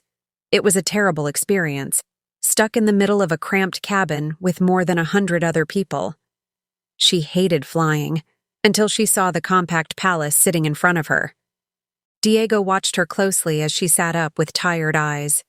Then a look of recognition, a smile, and sheer excitement. Yes, he declared, and sucked in a sharp burst of air. You are the devil, Elena laughed. El Diablo, he growled. Diego's condition wasn't a handicap in his world. The chauffeur was paid to help him out of the limo, and the plane came with an elevator that lifted his chair into the cabin. When Elena stepped inside, she took a moment to admire the rich furnishings. He must have had it built himself. She recognized his signature imperial style with gold trimming, white walls, and Persian rugs. There was a pair of black recliners pushed against the wall to her right, where Diego was already sitting. "Come here," he motioned with his head. She sat down beside him, waiting as the crew prepared to take off. "Where are we going?" "Nope," he laughed. "Where are my bags?" "Somewhere you can't get to them. I'm not giving anything away. You're just going to have to wait." "Jesus, Diego, are you really going to make me sit here in suspense the whole time?" "You get to watch," he said. "What do you mean, watch?" "You'll see." He fastened his belt and closed his eyes, fully satisfied with himself. Then they started moving. Elena hardly even noticed until the wall across from them began to slide up, like a projector screen revealing a full view of the celestial skyscape, as long as the wall itself. There was nothing but a layer of glass between them and the clouds. "Oh my God, Diego, it's like taking a trip to heaven." "I had it put in a few months ago so you could see." He took her hand. "I want to show you more. Everything. Anything. Just so long as I can make your world a little bigger." "Like what?" Elena asked. "The Sahara." "The desert." She wrinkled her nose. "It's not about the sand, although," his face lit up, "there's no better place to go with a dune buggy." "Then what is it?" "The stars," he said. "There's no water in the air, no clouds, nothing, so you can lay out at night and stare up at the sky. It's like you can see the whole universe." "That does sound amazing." "Then, of course, there's the cities. Beijing, Dubai, Mazatlan. They have things that Americans could barely dream of." "Like what?" Elena asked. "In Dubai, they have a fake mountain in the middle of the mall where you can go skiing." "How is that even possible?" "It's big. I don't know, but it's beautiful." "I'd like to see." Elena turned her attention back to the window. They were flying north, with the sun setting at their backs, staining the clouds a rosy pink and vibrant orange, melding with the creamy mist. As the darkness traveled through the cabin, her eyes started to droop, and she fell asleep. She woke up to Diego squeezing her hand softly. "Hey," he whispered. "Huh?" She sat up and found him sitting in his wheelchair by her side. "We're there." "We are?" She turned her head to look around. The wall was back in place, blocking her view. "Mm-hmm. Come on. Let's get you dressed." "All right." Elena stood up, a little shaky on her feet, and allowed him to lead her into the bedroom. Their bags were sitting open on the bed. Black boots, a jacket, and gloves, all lined with sleek black fur.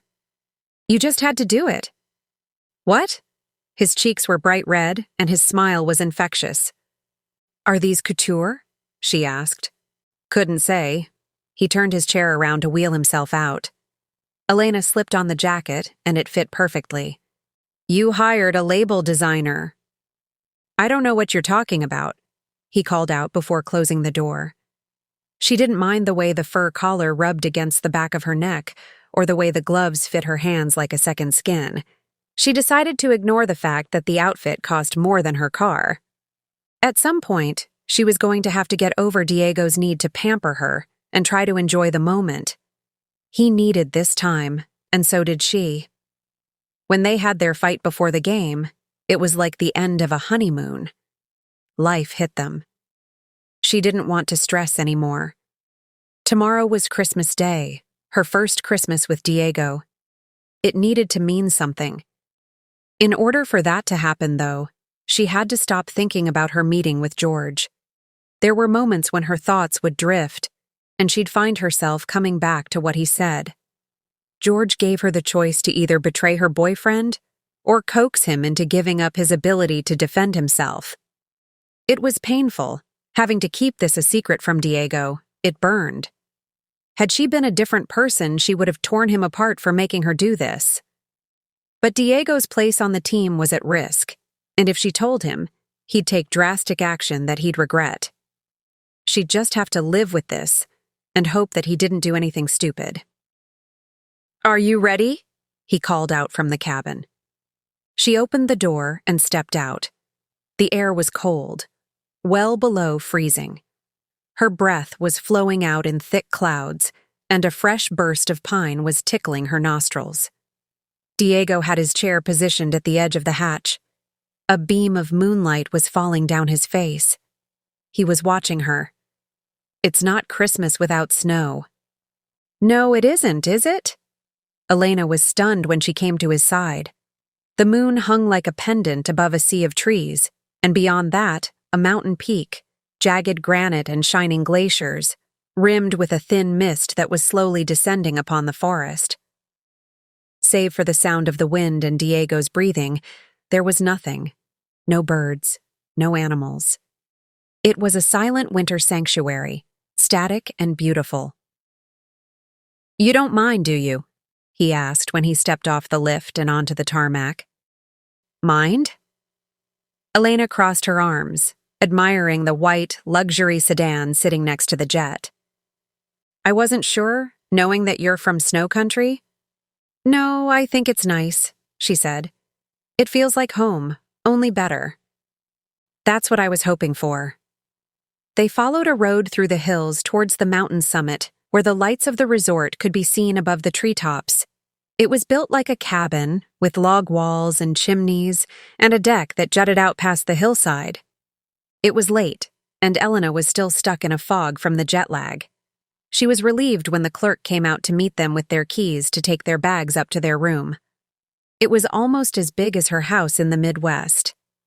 It had 2 stories, a deck with a hot tub, and a cobblestone fireplace, with the smell of cinnamon and holly permeating the air. She wanted to stay up, explore and enjoy everything, but she was so tired. Diego climbed into their bed, and they snuggled under the covers, perfectly content to be together for the moment. Chapter 7. There was a bay window next to the bed with a window seat where Elena could sit, watching her breath fog up the glass while she stared out at the forest. This place couldn't be more different from the frozen wasteland she grew up in. Corn country was a losing battle between death and life, where insects and rodents leached off the crops, barely surviving until the farmers destroyed their homes and mutilated their bodies. Then the freeze came, killing off everything else, save for the poor souls that had been stuck there. The forest was a place where life flourished.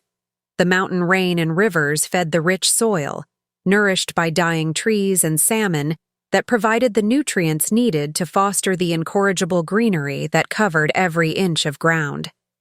But the winter didn't bring death, not really.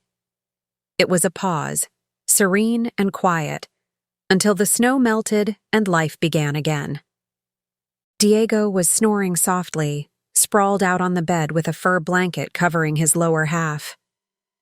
Elena woke up before he did and took her time in the bathroom, allowing herself a chance to soak in the jacuzzi tub while she listened to Mozart. It was divine, and she was enjoying every moment. "Merry Christmas, Hermosita," Diego called out behind her. "Merry Christmas." She stood up from her place by the window and laid down on the bed next to him. He rolled over so that they were facing one another and reached up to wrap his arm around her neck and pull her closer. His lips were a blessing, soft and warm, like 2 pillows that streaked across her own, spreading an electric tingling sensation that tickled her nose. He pressed his forehead to hers with a wide-eyed smile, and her heart leapt into her ribs. "I love you," he whispered. "I love you too." She traced her finger down her spine, relishing in the fierce, purring sound he made. "All right," he sat up, braced his hand against the mattress, and used the other to grab the handle of his chair and pull himself out of bed. "Come with me." He led her to the top of the landing, where she looked down at a mountain of presents sitting in the middle of the living area. He must have had a crew come in while they were sleeping to set them out for her. He was already hooking his chair up to the lift at the top of the railing when she opened her mouth to protest. "This isn't fair." She followed him down. "What's not fair?" You didn't even give me a chance to pack your presents. You took me straight here without warning. Your happiness is the only present I need. Then I'm glad to give it. She took a seat on the edge of the couch and allowed him to bring her the first gift. It was a simple square box. He watched eagerly while she untied the ribbon and pulled off the silver wrapping paper. This is wonderful, she said, pulling out the gilded frame. Inside was a picture he'd taken of the two of them, making goofy faces while they laid out in the sand together. I thought you could keep it in your office. I will, she replied, allowing him to hand her the next gift. There were couture gowns, designer shoes, and every electronic imaginable. Every time she opened a box, he watched her shocked expression. At some point, her modesty dropped away, and she was forced to give in to the excitement. Materialism was counter to her nature, but this wasn't the fruitless pursuit of possessions. It was the man she loved doing everything he could to make her happy, and that was a thrill. When she was done opening her last present, a bottle of designer perfume, she set the box back in the pile with the rest and knelt down in front of him. Diego, thank you. You don't mind? He asked. No, and I'm sorry, He pressed a finger to her lips. Shh, you never have to apologize. I love you. I always will, no matter what you do. You're my baby. And I love you. She lifted herself up to kiss him and let his tongue peek through. They sat in the living area while Elena asked Diego about what he'd seen while he was traveling. She was enchanted with the thought of leaving her narrow world and exploring places so different that they could hardly be called earthly. He told her about Australia with its strange mix of plants and animals, all exotic, yet somehow familiar, and Africa with its vivid landscapes and ancient traditions. He'd seen the jungle, the tundra, the Middle East, Asia, and Europe. When he wasn't playing or practicing, he was exploring. Nothing sounded more appealing. He lowered himself onto a cushion near the fire and motioned for her to lay down next to him. When she did, he rolled over, so she could rest her head on his chest and trace her finger down the miniature mountain range on his stomach. He pulled her with him so that they were facing one another and crashed his lips to hers, then took a moment to worship her. You're too good, she said. I am not. Nothing is too good for you. Elena rolled off him. I can't do it. What can't you do? Pretend. Hey, we're not pretending. We're having fun. We're together, and I'm going to recover, he said. I know that, and I'm not pretending to have fun. This is wonderful. Then what do you mean? His voice took on a somber tone. Elena stood up and turned her back to him. She shouldn't be doing this. She was going to regret it, but she'd regret keeping a secret from him even more. George called me into his office to tell me that I could either tell the press that the attack was an accident or talk you out of getting a lawyer. We're leaving. Diego, she whipped around. You can't do this. Oh, I'm doing it. I'm going to take every single freaking cent that man has and shove it up his ass. What did you say to him? That I'd do exactly what I've been doing, trying to keep you from destroying your career. I'm right, he wailed. I know what I saw. And you want me to just let Marcos get away with it? What about George? Every single time I come into contact with him, it's another insult. I'm a lowlife, a thug, a player. No, Diego, he doesn't matter. He knew you'd either have to betray me or go behind my back. I'll quit. Elena didn't plan on saying that, but once she did, she realized that it was exactly what she wanted. I'll find a job somewhere else, but I don't want you to give up your dream over a vendetta. Now he's pushing you out. At least then he won't be able to touch me. But you want to be there, Elena? No, she said, I don't. I don't want to do any of this. I've been holding on to this job because I thought it would open doors, and it's not. It's driving me crazy. I'd rather shovel shit than put up with that place, but you want to be there. You'll quit if I stay quiet? I'll do it as soon as we get back. Good, we're leaving. Diego wasn't upset with her. He made that clear, but he wasn't happy. He locked himself in the room on the jet while she sat in the cabin, desperate for relief. She closed her eyes and focused on her breath, thinking it would help her clear her head. Instead, she found herself stuck in a place between sleep and awake. There was no rest. Chapter 8. When they got back to the house, the sun was up, and Elena was still exhausted. She tried climbing into bed with Diego, but she kept shifting around. She couldn't get comfortable in the sheets, and she knew she was keeping him awake, even though he was doing his best to stay quiet. She wound up walking down into the living room with a blanket, so she could distract herself with a movie on her new tablet. She couldn't find anything that could suit her tastes, so she started scrolling through articles, moving past the political section, through the crime, until she saw the name Marcos Ferreira. His team played a match on Christmas Eve, and his performance was so bad that people were starting to wonder what was wrong with him. She set her tablet down and took a breath. She knew nothing about this man other than the fact that he played for the Angel City Starfish. They were known for taking the runoff from the Ocean Hawks. That meant piss-poor thugs and future convicts that would make Sanchez look like a missionary. Nobody paid attention to them, which meant that their players could get away with a lot more than the Ocean Hawks did. But when Elena looked up his stats, she couldn't find any indicator of poor performance. He was a good player on a bad team. There was no news about him, and there were no clear signs of the stupid behavior she saw posted all over his teammates' social media pages. No girls in bikinis, weed strains, or crazy rants. In fact, the man was thoughtful, talking about social issues and politics. He was an activist. He volunteered for the homeless and rallied for immigrant rights. He wasn't a thug. Still, she couldn't move past what she saw. He walked off the field and threw his helmet at the crowd in the middle of a play. Then he shouted at the coach and stormed into the locker room. Something was getting to him. She closed out of her search when she heard the elevator door open. Diego wheeled into the living room with puffy, tired eyes. "I'm sorry." "No, don't apologize." "I mean it, though. I shouldn't have yelled." He opened his arms and she came over to hug him. When she stood back up, she took a look back at the couch where her tablet was sitting. "I found something, and I think you should see it." There would be no more secrets. "What?" "It's Marcos."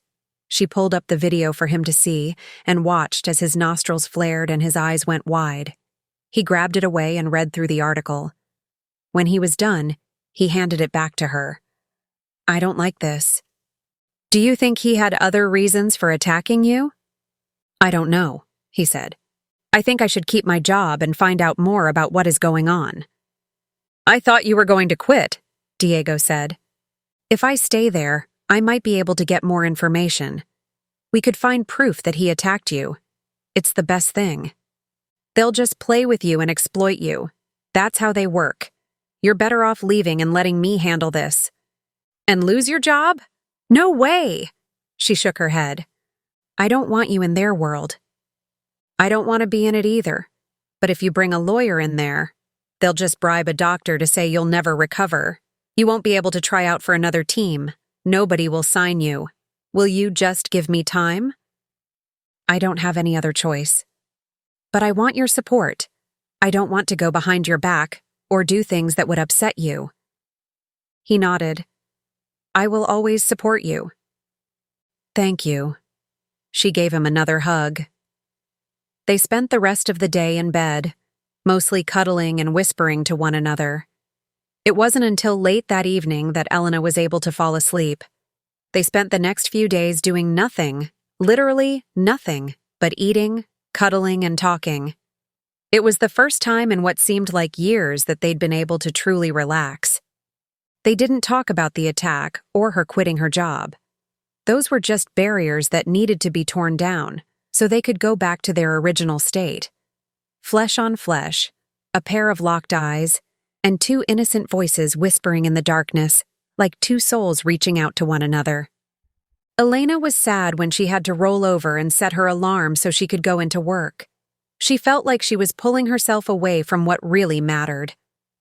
The next morning, she arrived at the stadium with her phone off and strode out of the elevator. "Why haven't you been answering?" Francine jumped out of her chair and ran around the desk to confront her.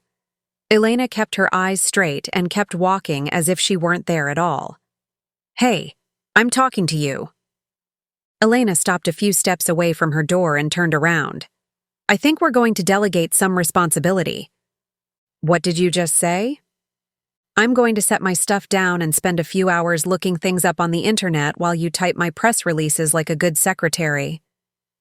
"Oh ho, you think you can talk to me like that?" Francine took a step forward.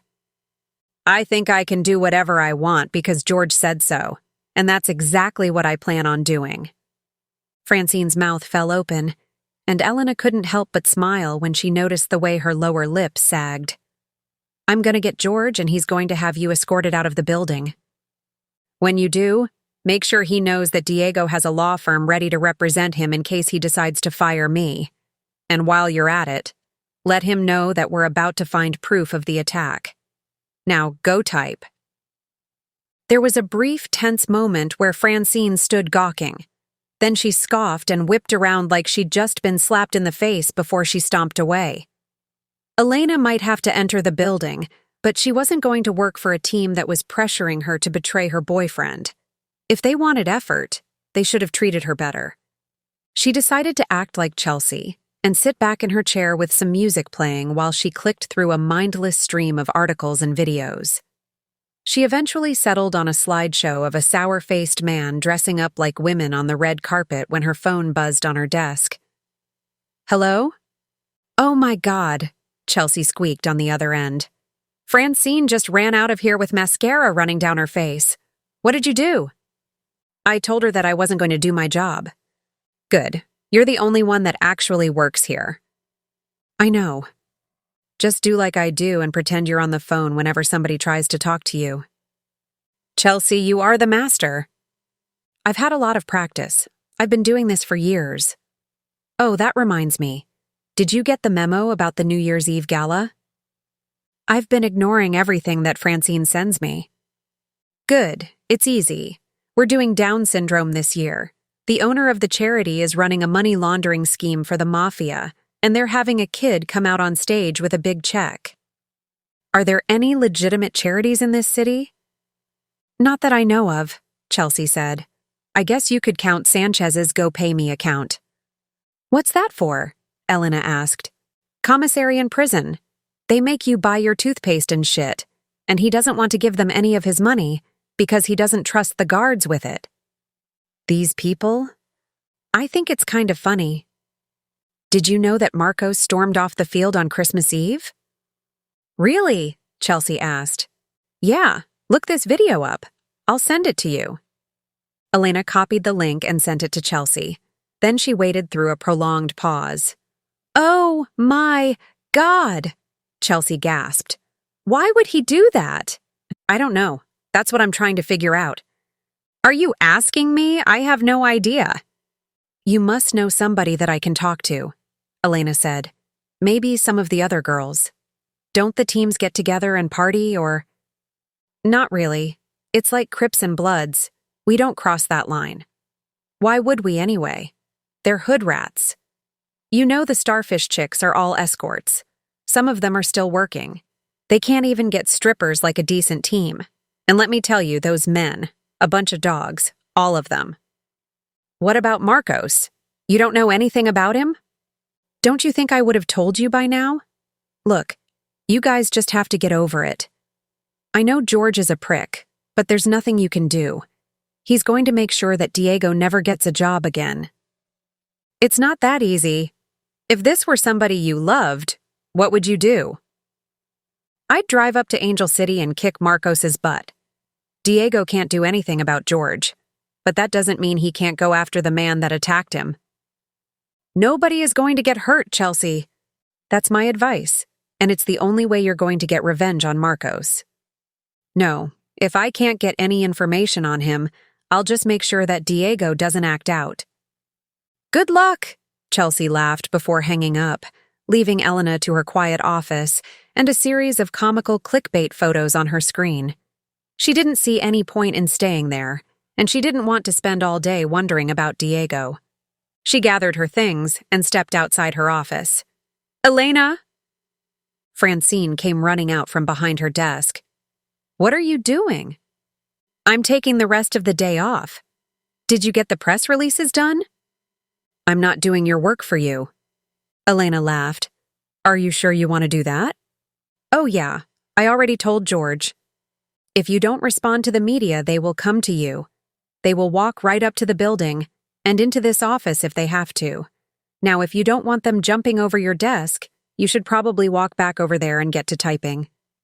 This is a good way to get fired. No. George came up behind her. It's not. I already told you to leave her alone. I am a woman of dignity. Francine turned to face him, her finger pointed at his chest. I am being disrespected, and I will not stand for it. Go sit down and type those press releases while I speak with Elena, and do not harass her again. Am I understood? Francine stormed past him in a flash, muttering curses under her breath as she did. She was an assistant to the owner of a major league team. Anywhere else, it would have been hard to believe that a woman as sensitive and petty as she was had managed to get to her position. But this wasn't a normal organization. The entire stadium might as well have been built on coke and semen.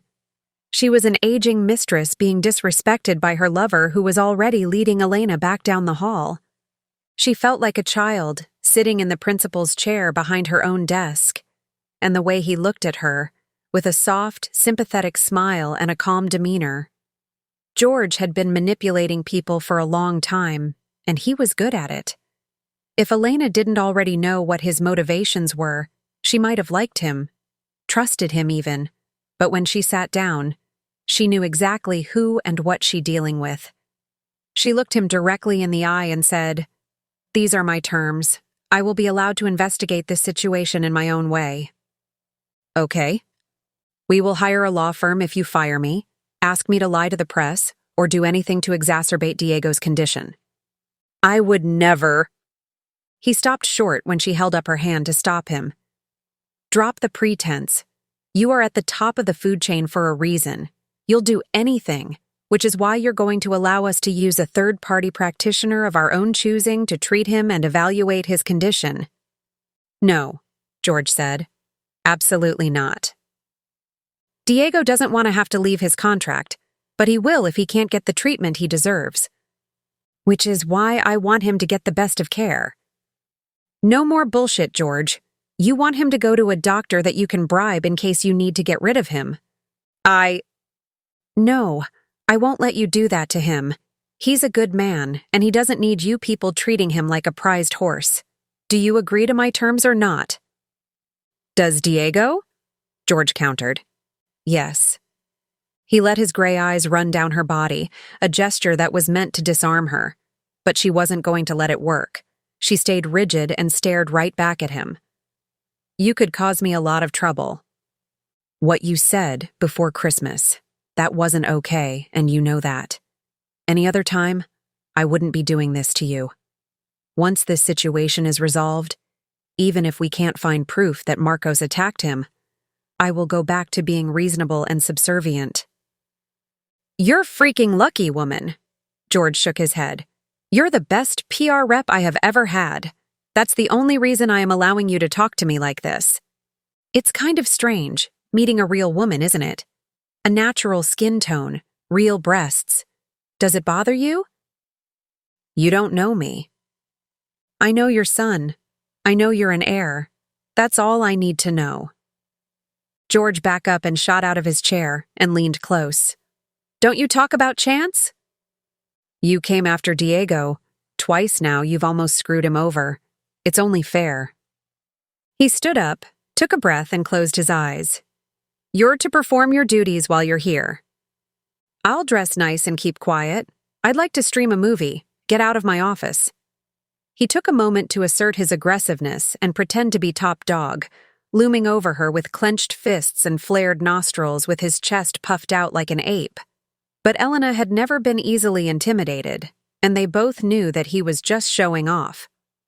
She decided to linger around and come out of her office periodically to pour a cup of coffee from the pot behind Francine's desk and snag a peppermint from the bowl sitting on her counter.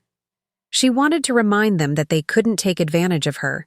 She might not have been a part of this world, but she knew how they thought and how to use their strategies. Chapter 9. Elena woke up to the feeling of Diego's lips pressed to her cheek. She rolled over onto her side to face him and wrapped her arms around his neck. A smile crossed over her lips as she pulled away and rolled onto her back. "How do you do that?" "Do what?" he asked while his finger traveled down her chest. "Make me smile. Every time we start a conversation, it's like falling in love again.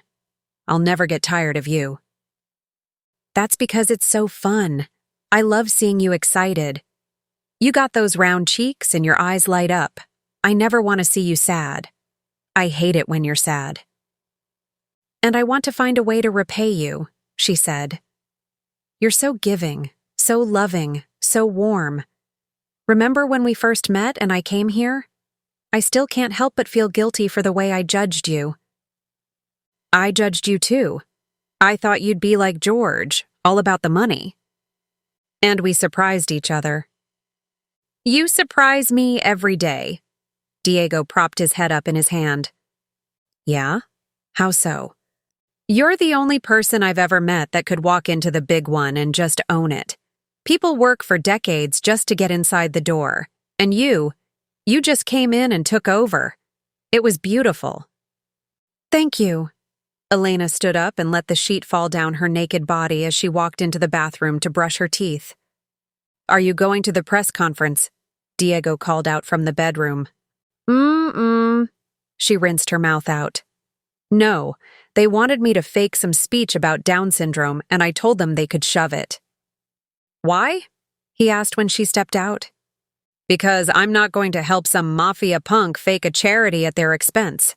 They need the kind of support he's pretending to give them." "They're not mad?" Diego asked. "Francine is about to pour arsenic in my coffee, but there's nothing she can do." "Are you really going to quit?" "Absolutely. I have to at this point. They're going to try and find a replacement for me after this." She stepped over to the closet to pull out a pair of jeans and a shirt. "But I do plan on going to the party. Do you want to come with me?" "Do you want me to?" He lifted himself out of bed. "I can't decide. It's a show." "Nah." He wheeled up behind her and wrapped his arms around her waist. "Everyone will be talking and staring, and I don't want to be the center of attention." "Okay, at least we can spend the morning together, huh?"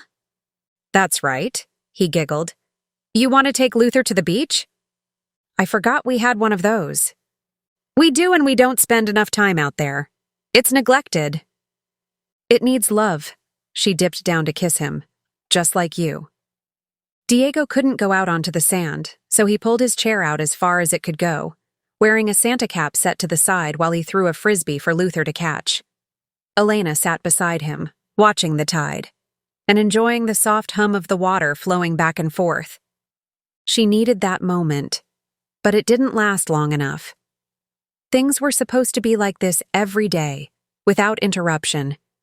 Instead, she was stuck, moving between her coastal paradise and the shallow world of vicious socialites. Donovan calling was the perfect reminder. This was the world she had chosen. She excused herself and took her phone back to the veranda. "Hello?" "I want you at the house this second." He hung up. "Arr!" she groaned, and walked back out to where Diego was sitting, stroking Luther's neck. "Good boy." He threw the frisbee out towards the water, and the dog took off, ready to shred it to pieces. "What happened?" he asked when Elena came to his side. "Donovan." "Why does he want you there this early?" "I don't know. He just shrieked at me and hung up." "Which means you have to go," he groaned. "I do." She pecked him on the cheek. "But I will come home as soon as I can. In fact, I'd like to kiss you at midnight." "I hope you do." He gave her a hug, and called Luther back so they could walk back to the mansion together. There was a lingering moment when they both stayed in the kitchen, Elena with a cup of water, and Diego peeling an orange. Neither of them wanted her to go. It would have been so much easier if they could walk away from all of this, but Diego had sacrificed so much that it would have been a shame to walk away from the team. It seemed like the things they both wanted before they met each other, their jobs, their dreams, were all blocked them from the time they so desperately needed together. More than once it had crossed Elena's mind, and she was sure Diego had thought of it too, that they could start over, leave town, and build another life for themselves. Diego was dedicated to the game, though, and they both loved the mansion. She knew that they would never leave, but this job, these people, those things needed to be purged if she was ever going to grow. Donovan was the most sought-after celebrity stylist in the city. He worked almost exclusively for the Ocean Hawks, but only because the Hawk ladies were known for choosing the best cuts of meat. Elena never understood why he loved working with her so much. She was too short, a little stubby, and she didn't have the stereotypically attractive features that most men wanted. Donovan lived in a renovated beach house on the southern edge of the city. When he bought it, he had the entire place gutted, and the walls replaced with mirrors. The outside of the house was covered in gold, reflective paint, and there was a matching sign out front that said, Donovan. He was a difficult man to read, and Elena could never fully pin down his style. It was eccentric and flamboyant, but it had nothing to do with him. He was just a skinny Chinese-American man that wore nothing but tight-fitting black clothes and the same old hairstyle. There was reason for everything, of course. He thought his choices through, but he never explained himself. He was simply just Donovan. He was sitting on the patio steps when she pulled up, smoking a thin cigarette and staring at his phone.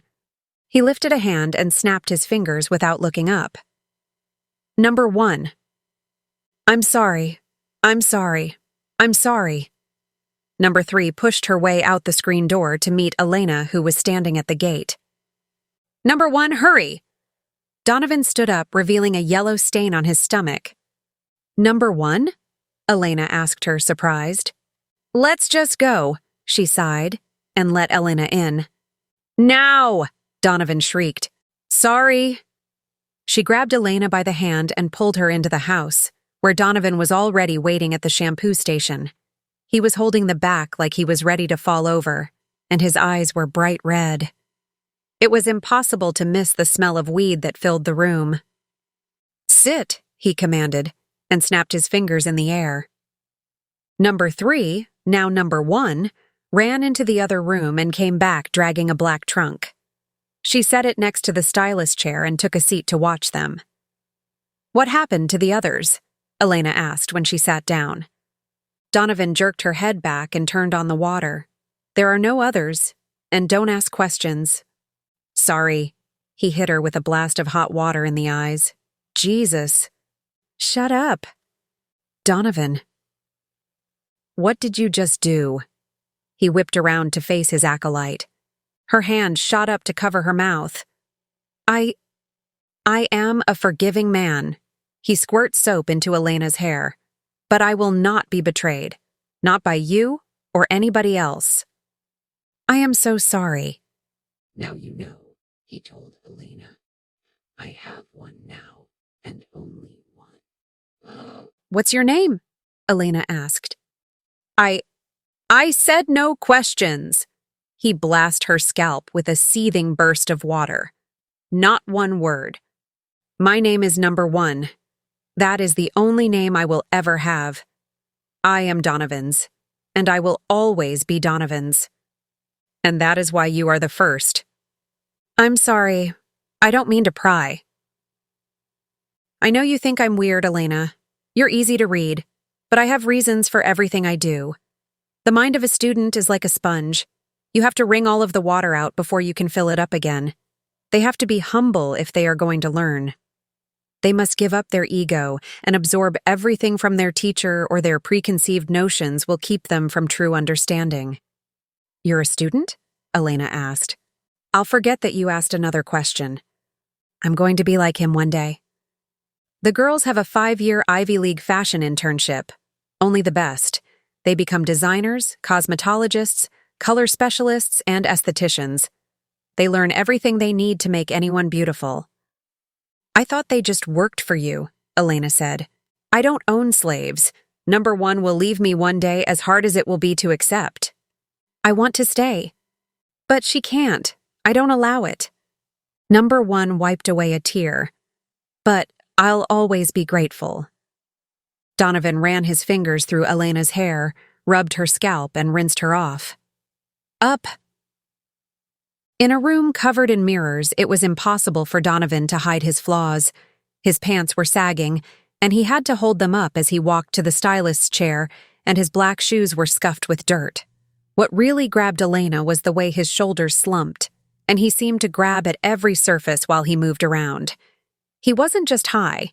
He was upset about something, and judging by the way Number 1 watched him with worried eyes, it was bad. Even at his worst, his work didn't suffer. He found the perfect lavender gown for Elena to wear and a simple amethyst pendant to match. The man was fallen, but he was still a fashion god, and Elena took every opportunity she could to make sure that he knew it. When she stepped outside to leave, Number 1 came out with a broom to sweep the porch while Donovan retreated to his closet with a bong. Elena leaned against the railing and watched her, careful, meticulous movements. It was like seeing a Buddhist monk rake a Zen garden. You're so devoted to him. He's a good man. Number 1 flicked a line of dirt off the porch. When I met you, I thought you were just a groupie. I didn't understand him, and I feel bad about that. I did that with a lot of people here. You're not the only one who's guilty of being judgmental. That's what happened, isn't it? I don't know what you're talking about. Number 1 leaned her broom against the wall and turned to face her. And he doesn't want us talking about him. I'm just glad that he has somebody to support him, because he's been really good to me, Elena said. Thank you. There's no need to thank me. I'm doing what I know is right. If they can't understand, then they don't deserve to be here. She picked her broom back up and resumed her work. Elena didn't know Donovan very well, and he was rude beyond belief, but he had been good to her. She didn't like to see him hurting. She wanted to do more, but the man wanted his dignity, and Number 1 would be there with him. It was tedious, working through traffic to get downtown. The sun had already fallen, and the convention center's spotlights could be seen streaking across the sky from the freeway. The gala would be starting soon. There was a parking garage 3 blocks away, where she parked her car and pulled out her phone to call Francine. The phone rang once, then the voicemail picked up. She set her phone down and leaned her head back against the seat. There was supposed to be a limousine with a guard detail waiting for her, but obviously Francine had decided that that wasn't going to happen. Everyone on the red carpet arrived the same way. She'd be out of place driving up in her car, and she wasn't even sure she could get inside if she walked up. She'd probably get stopped by security. Elena tried calling again, but it went straight to voicemail after the first ring, just like it did before. Francine blocked her number. George wouldn't dare. She scrolled through her contacts and pressed the call button. Hello? He answered. Hey, it's Elena. What do you want? He slurred. Have you been... No, never mind. Just send a limousine to come pick me up. Francine forgot. You know what? I know that I have a lawyer's number on speed dial, and I'm more than willing to testify about how you told me to lie. Get me a limo. Screw you, he shrieked and hung up. Damn it! She slammed the wheel and opened her door. She'd have to walk 3 blocks in the worst neighborhood in the city, and she knew they weren't going to let her onto the carpet, not with Francine managing everything. That didn't mean that Elena was going to give up, though. No, she was going to show up just to see the look on Francine's face when she walked in the door, even if it meant having to break down a wall to get inside. The walk out of the parking garage wasn't easy. Elena's heels had thin, sharp points that were difficult for her to balance on pavement, and it wasn't any better when she stepped out onto the sidewalk. It was cracked and patchy with swatches of thick crabgrass. She was certain that she was going to step wrong and snap her ankle, and it only got worse as she got closer. There was a crowd of reporters swarming the streets, talking into their cameras, taking pictures and standing around, talking to one another. They were all moving in the same general direction, the ropes blocking off the red carpet. She didn't have a press pass, and guards were stopping everyone that came in. There was no way that Francine would allow them to let her through. She would have to walk around the back of the building, which meant following the rope, past a row of guards and their SUVs patrolling the perimeter. The second she turned to bypass the press checkpoint, a hand grabbed her wrist. "Ma'am, this is a restricted area." She turned around to see the guard that had taken her to the hospital when Diego was injured. "Then let me in." "You need to leave," he said, still holding her wrist. She jerked it away. "You know who I am. Let me in." "Are you press?" he asked. "You know I'm not." He shrugged. "I can't let anyone but press in. If you want to enter the building, you'll have to take a limousine just like everyone else." "Oh, yeah?" "Yeah," he reaffirmed. "Now, unless you want to get arrested, you're going to have to leave the property." "I can't believe you're doing this. You know who I am." "Did Francine pay you? Do you have any idea what will happen to you if you have me arrested?" He reached behind his back, grabbed her wrist, and pulled out a pair of handcuffs. "Elena!" Chelsea was jumping up and down, one hand raised in the air. "Come on!" She pushed her way through the crowd and emerged with a shocked expression on her face. "Get away from her! Right now!" The guard stepped back and dropped Elena's wrist.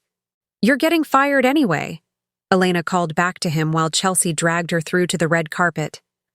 "I am so sorry about this. I'm going to kill that witch." She stopped at the rope and lifted it so Elena could walk through. "How did you find me?" "I've been hunting you down for an hour. Francine has been running around dealing with business all day. When she found out that you weren't going to the press conference, she decided to forget that you needed to get into the gala. She also blocked my number."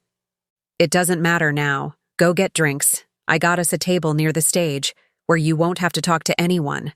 I'll meet you inside." "Thank you." Elena gave her a quick hug before taking her place at the back of the drink line. She wanted to find Francine and scream at her, but she wanted a drink more. Chapter 10. 2 shots of whiskey, and the tension was starting to fall away. Elena was basking in the warmth, sipping on a glass of wine while she observed the crowd of socialites. People were weaving back and forth, moving from one cluster of gossips to the next, while the liquor line moved in a loop, constantly replenishing itself as people took their shots and moved to the back. There were stars hanging from the ceiling, and midnight blue curtains had been hung on the walls. Above the stage was a gilded clock with the face of the moon etched in the surfaces. The hand was moving slowly, counting down the minutes before midnight. Chelsea still hadn't returned, and nothing interesting was happening. Neither George nor Francine could be found, though she suspected that George was probably in the bathroom after having drunk himself stupid. Elena was tempted to do the same, but she preferred to stick to people watching, and there was a lot to see. The usual plastic surgery botch jobs were swinging from one person to the next in various stages of disfiguration.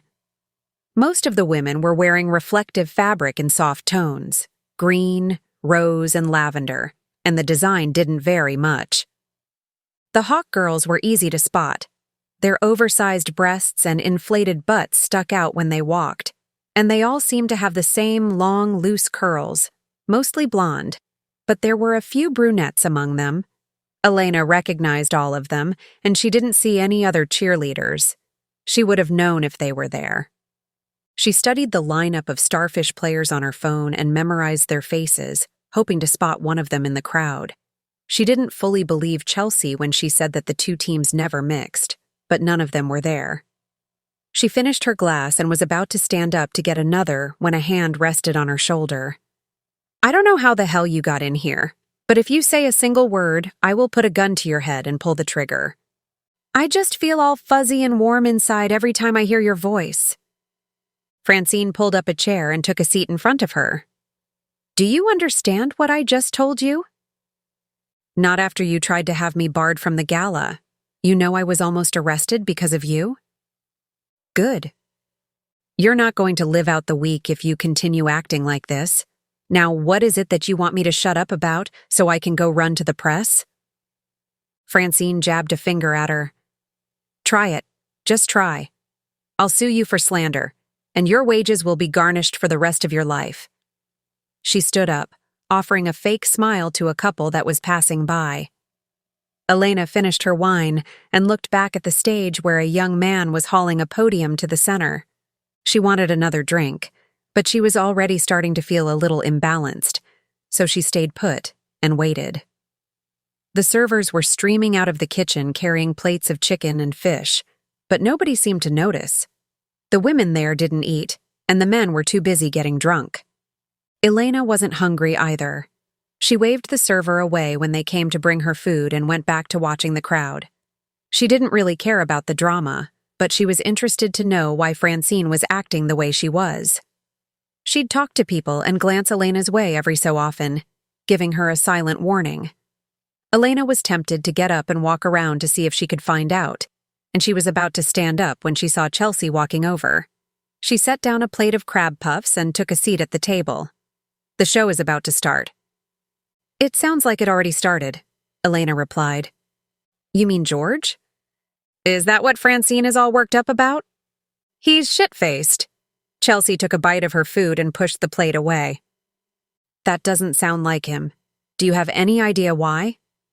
No, Chelsea said with her hand covering her mouth. But I'll bet you can guess. Chance. Chelsea nodded and stared at the plate like a recovering addict. You can't starve the baby. I don't care what people think. I just didn't expect it to be this hard. You know I woke up last night and ate an entire bagel. You're eating for two. That's important. But what about baby fat? Chelsea asked. I don't want to get big. Then exercise when you have the kid. What did you normally eat? Shakes in the morning and lunch, she said. Kale and broccoli for snacks and chicken once a week. You're lucky to be alive, Elena laughed and turned back to the bar. The line was shrinking and people were beginning to take their seats. Where is George? He's in the back, Chelsea said, halfway through another puff. Elena braced herself to stand up. Wait, you're not actually going to go talk to him, are you? It's the perfect time. If he's that bad off, he's impressionable. What if he's blacked out and he starts attacking you? That's like walking into a cage with a lion, and last I saw him, he was carrying around a fifth of whiskey. He's well into it by now. I hope he tries something, Elena replied. I really do. You want to sick Diego on him? I'll have him arrested. Then I'll go to the press and tell them that he was trying to cover up the attack. Can I watch? No, I'm not putting you in danger. Elena snatched a crab puff and pushed through the crowd to get to the door leading backstage. The corridor was dark, filled with the stench of sex and weed, a result of decades of private parties and casual liaisons. There were dressing rooms lining either side of the hall. Most were locked, but there was beam of light at the end. She wanted to eavesdrop. Avoiding George would be best. Somebody had a radio on. There was rock blaring, guitars thrashing, and somebody wailing into a microphone. It was so loud that Elena couldn't hear anything else. She didn't know if anyone was talking, so she'd just have to make her presence known and investigate. She stepped in front of the door. Girl number 1 was holding a makeup brush, applying a layer of blush to a young boy's cheeks, while a large woman wearing a purple reflective gown held him still, so he couldn't jump out of the stylist's chair. Get away from me! He screamed. Shut up! The woman slapped him upside the head. Ow! Are you sure you can do it? She turned to number 1, who put the brush away and turned to survey a display case filled with glasses sitting next to the mirror. She took out a pair of thick-rimmed beasts with lenses the size of magnifying glasses. Of course I can. I've been doing stage makeup for years. But can you make it authentic? Number one glanced up and met eyes with Elena. I'm sorry. I don't mean to intrude. You better not say anything. The woman turned, still holding onto the boy's shoulders.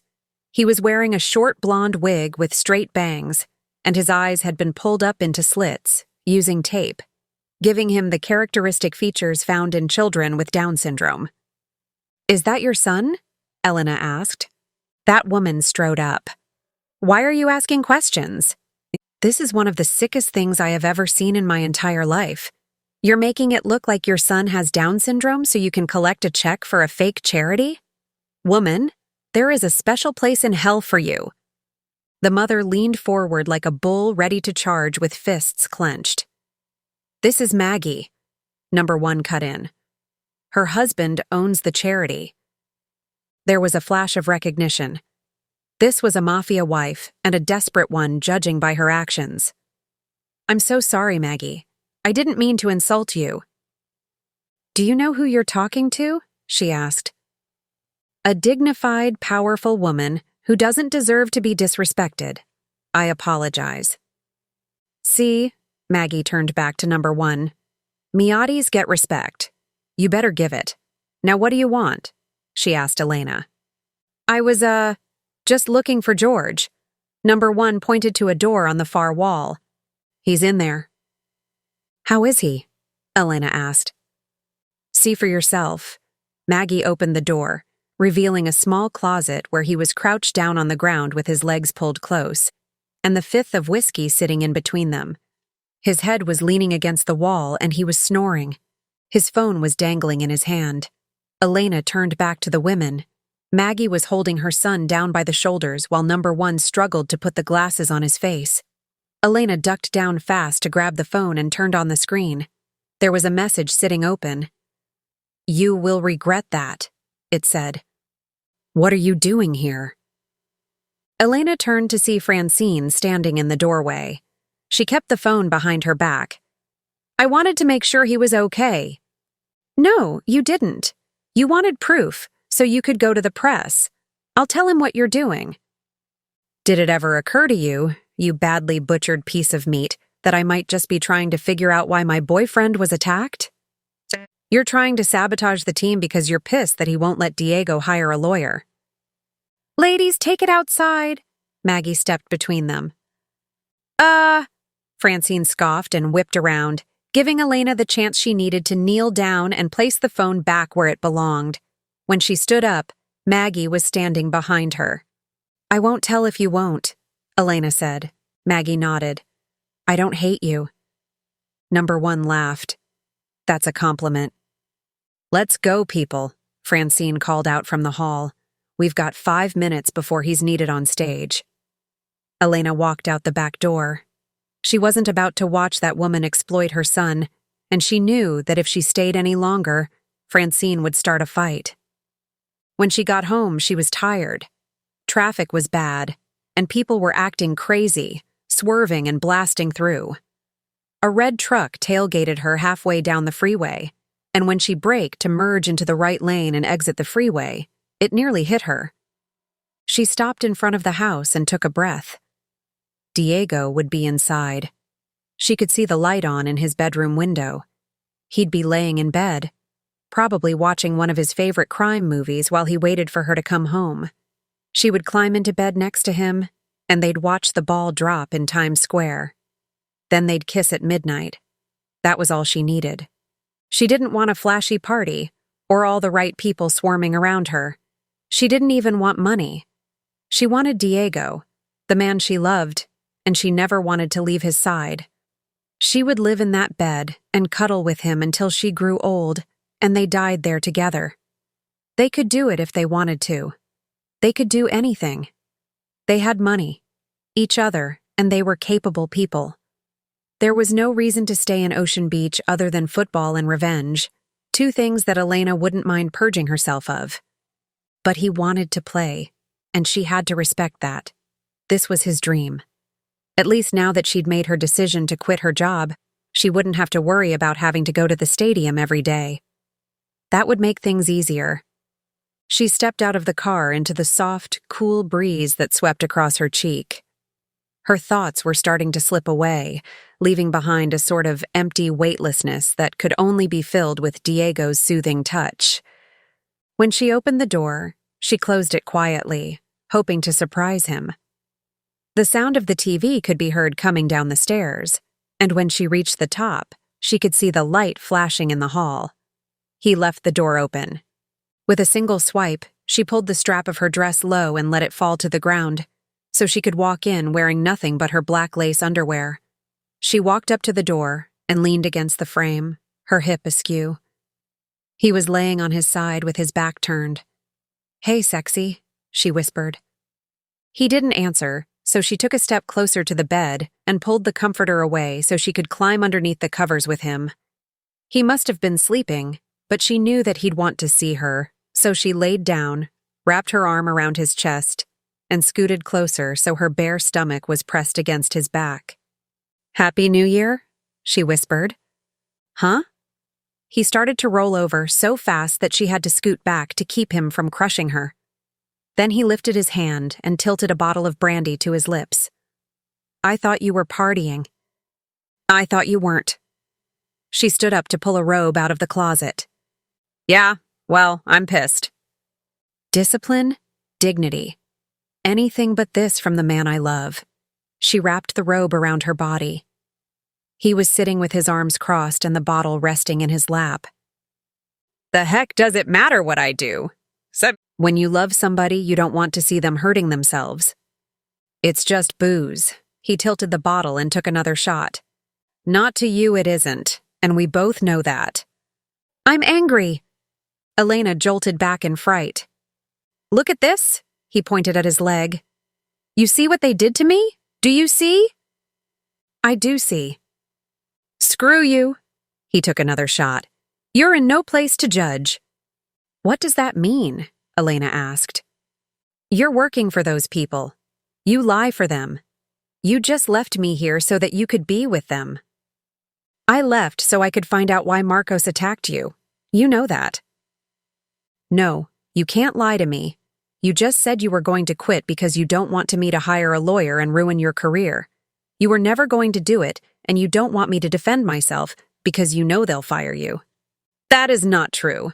Elena turned her head to hide her tears. "You're just like they are. You want the money, and you don't care what happens to me." "I can't believe you're telling me this," she sobbed. "I love you. I really was going to quit. I will quit." "Then do it tomorrow because I got a lawyer." "No, Diego. You can't. See?" He took a shot from the bottle. "You just don't want to lose your job. Well, you can have it." "You don't understand. I can—" He shook his head and met her eyes. "Go away. I don't want to see you." "You don't mean that." "I do. I mean it. Just leave me alone." "Diego." She was crying openly now, trembling, with her mascara stinging her eyes. "Leave the room." "I'll leave," she said. "I will leave, if that's what you want." He turned his head. "All right." She ran out of the room in a blur of tears and silent sobs, down the stairs into her car. She didn't know where she was going or what she would do, but she wasn't wanted, and she wasn't going to try and explain things to him. He was drunk. He wouldn't listen, and even if he did, she knew that she wouldn't be able to convince him to cancel his meeting with the lawyer. Chapter 11. The man behind the lobby desk was covered in a thin layer of grime with streaks of dirt on his arms, and a rolled cigarette spewing filth into the air. Elena had to cover her nose when she walked inside just to keep from retching. His eyes flashed up and a sickly smile crossed over his lips. He was checking her out. His tongue flitted out and ran across his upper lip. "Can I get a room?" "Of course, sweetheart. I'll get you anything you want." "How much?" "It could be free." He was staring at her tits. "I have money." He straightened up and butted his cigarette. $300 a night. 300, she balked. Hey, it's by the waterside. That comes at a premium. This place is 6 blocks from the beach. You want to get out? He motioned to the door. Screw it. Here. She handed him her card, and he took it fast. When he handed her the keys, she ran out of there and hunted down her room. It was basic with bright yellow blackout curtains, an ancient furnace, a table near the window, and a twin bed in the corner. She pulled a pack of cigarettes out of her pocket and laid down so she could pack it and take the plastic off. It was an old ritual, one that she'd been performing since she was a teenager, ducking out of the house to go out with her friends. This was the second time she'd smoked in nearly 10 years. When she took a hit, dark spots rose up, marring her vision, and her head fell back against the pillow. She was spinning, spiraling into a series of detached thoughts, while the smoke stopped the oxygen from reaching her brain. She took another puff and let the smoke flow out, burning her nostrils as it did. Her thoughts were still there. The image of Diego drunk in bed, the burn of rejection resting deep in her guts, and worst of all, what she simply couldn't address, the knowledge that he might not bring her back. She knew that there was a chance this would happen. Diego only drank when he was at his lowest point. He wasn't a dunk, but when he did drink, the anger would take hold and his thought would turn dark. He'd go bitter, and the playful, powerful man that she loved would drown. What if the lawyer failed, and they couldn't find proof that Marcos attacked him? They would break his contract, and he'd lose any chance of trying out for another team. Then he'd go home and drink another bottle, then another and another, until he was spending every cent he had just to keep from sobering up. It wasn't hard to spend $1 million. It was the easiest thing in the world, especially with an addiction. He'd lose his house, his cars, and his jet. He wouldn't be able to work. These things could happen. Diego loved football. He lived for it, and without her, he would be lost. But he didn't want her, and he was too reckless. He wanted revenge, and he didn't care what he had to sacrifice to get it. She couldn't blame him. How could he not be angry, illogical, and hard-headed? He was betrayed by his team, and now he thought that Elena was betraying him. She didn't want him thinking that she'd do anything to hurt him. She had a phone, and so did he. She could, under normal circumstances, call him and explain things to him, but he was drunk. She couldn't tell him anything when he was like this. She was forced to wait and hope. Maybe, if she called him in the morning, after he'd recovered from his hangover, she could call.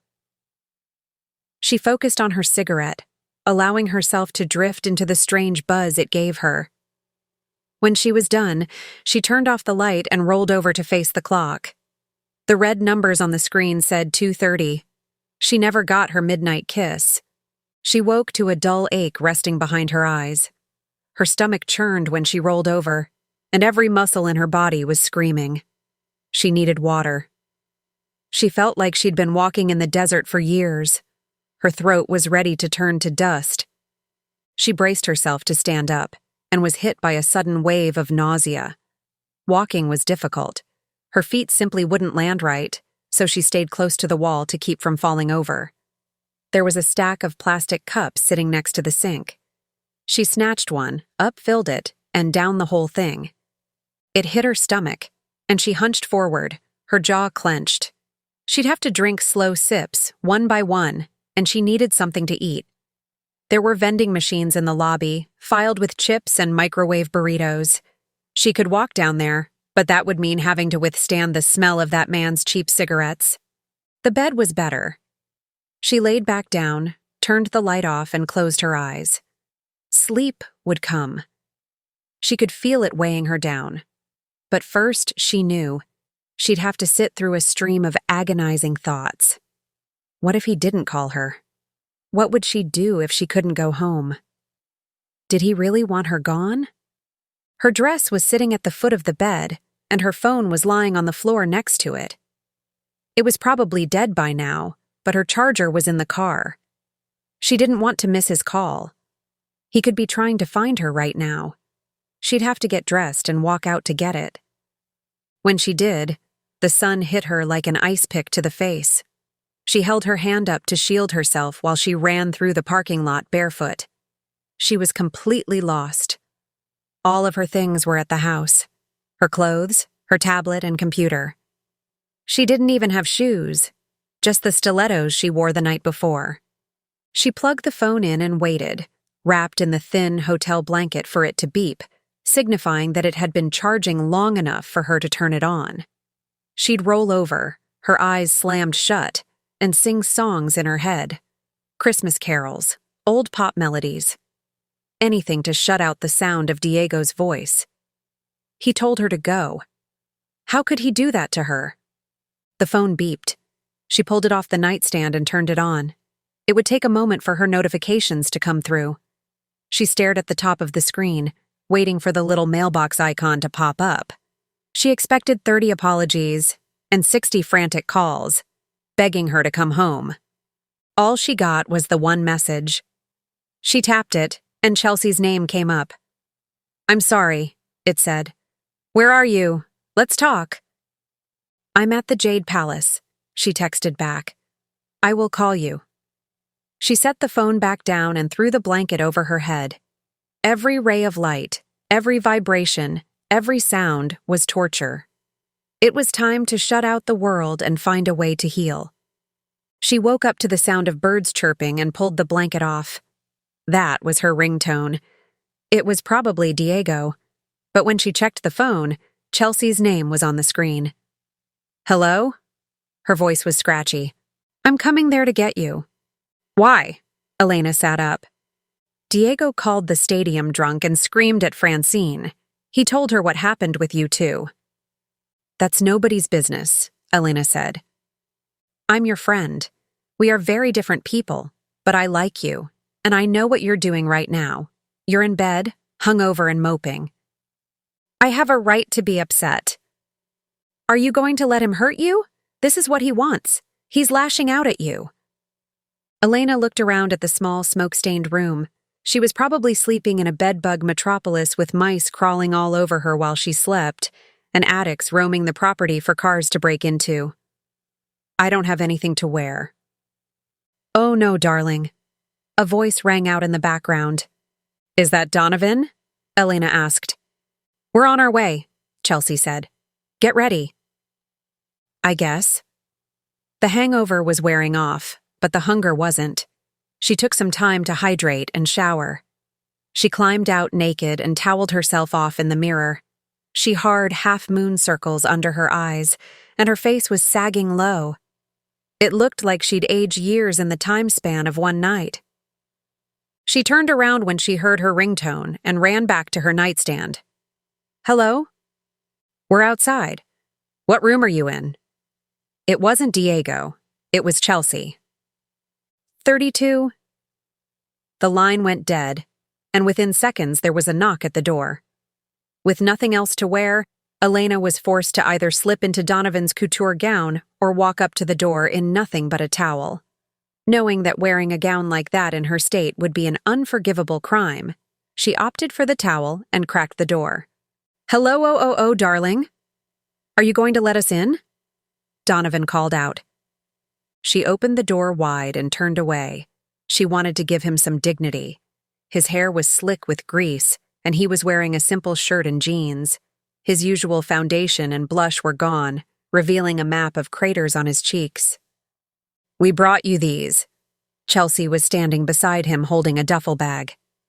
"I brought them from my casual collection. I hope you don't mind." Donovan pulled out a cigarette and lit it. Elena was tempted to do the same, but she knew she'd hate herself for doing it.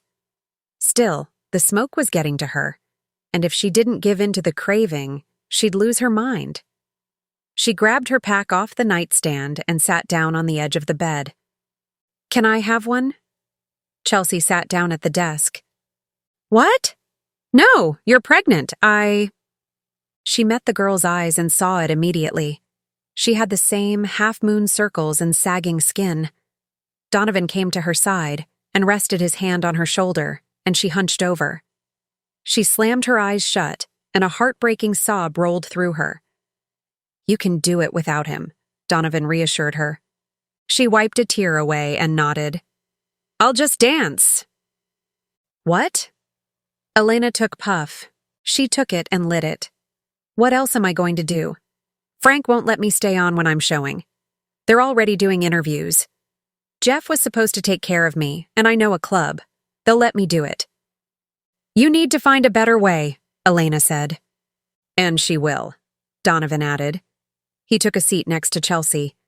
"We're committing a cardinal sin today. I don't do it. I never do it, but—" He shrugged and took a puff. "We're going to Bacon Fest," Chelsea announced, "because it's exactly what we need." "Good." Elena butted her cigarette and bent down to reach into the duffel bag to pull out a pair of clothes. They were casual in the sense that there were t-shirts and jeans, but they were all designer. That bag was worth more than $1,000. She went into the bathroom to get dressed while they waited. Through the walls, she could hear Chelsea crying and Donovan trying to comfort her. Elena didn't know Jeff very well, but she knew that he was a jock with a taste for muscle shirts, beer, and football. He spent his time lifting weights and screwing Chelsea. This made a lot of sense. Diego and Jeff were both the same, hard-headed, pussy-grabbing misogynists, capable of turning their backs on the women they claimed to love. When she stepped out, wearing her new designer outfit, she checked her phone. "He's not calling, is he?" Chelsea asked. Donovan was ducked down in front of her, applying a fresh layer of foundation to cover up her tear-stained cheeks. "He's not going to," he said. "He's drunk." "How bad?" Elena asked. "Does it matter?" He turned back. "No, it really doesn't." "It's bad," Chelsea said. "It's nothing. You're not with him, so he can't hurt you." Donovan stood up. "We don't need to do this, girls. Let's just get food." "You're right." Chelsea stood up and motioned for Elena to follow her out. There was a bright yellow sports car sitting in the middle of a cluster of aging sedans and rusted trucks in the parking lot. Donovan pulled out his keys, hit a button, and a soft female voice rang out. "Donovan?" Elena couldn't help but smile. Bacon Fest was a long red barn in Midtown with a sign in the shape of a pig out front. There was a line of people waiting to get in when they stepped up to the door. It was an all-you-can-eat glutton fest with more than a dozen rows filled with pork products. The smell of hickory, black pepper, and roasted meat was enough to send Elena into a ravenous frenzy. She loaded her plate up with bacon mac and cheese, pork ribs, and bacon-wrapped jalapeno poppers. She topped it with a pair of rolls and took a seat across from Chelsea and Donovan at their booth. "I like this place." She took a bite of a roll. "You're not supposed to say that." Donovan looked up from his pork chop. Chelsea had a single pickle on her plate with a gob of ranch dressing sitting next to it. She stabbed it with her fork and used her knife to cut off a sliver. "I used to hate these things." "Your taste buds will change," Elena said. "Even after the pregnancy, you'll find yourself wanting things you never thought you'd want." Donovan stuffed a piece of pork in his mouth and washed it down with a sip of soda. "It's like love."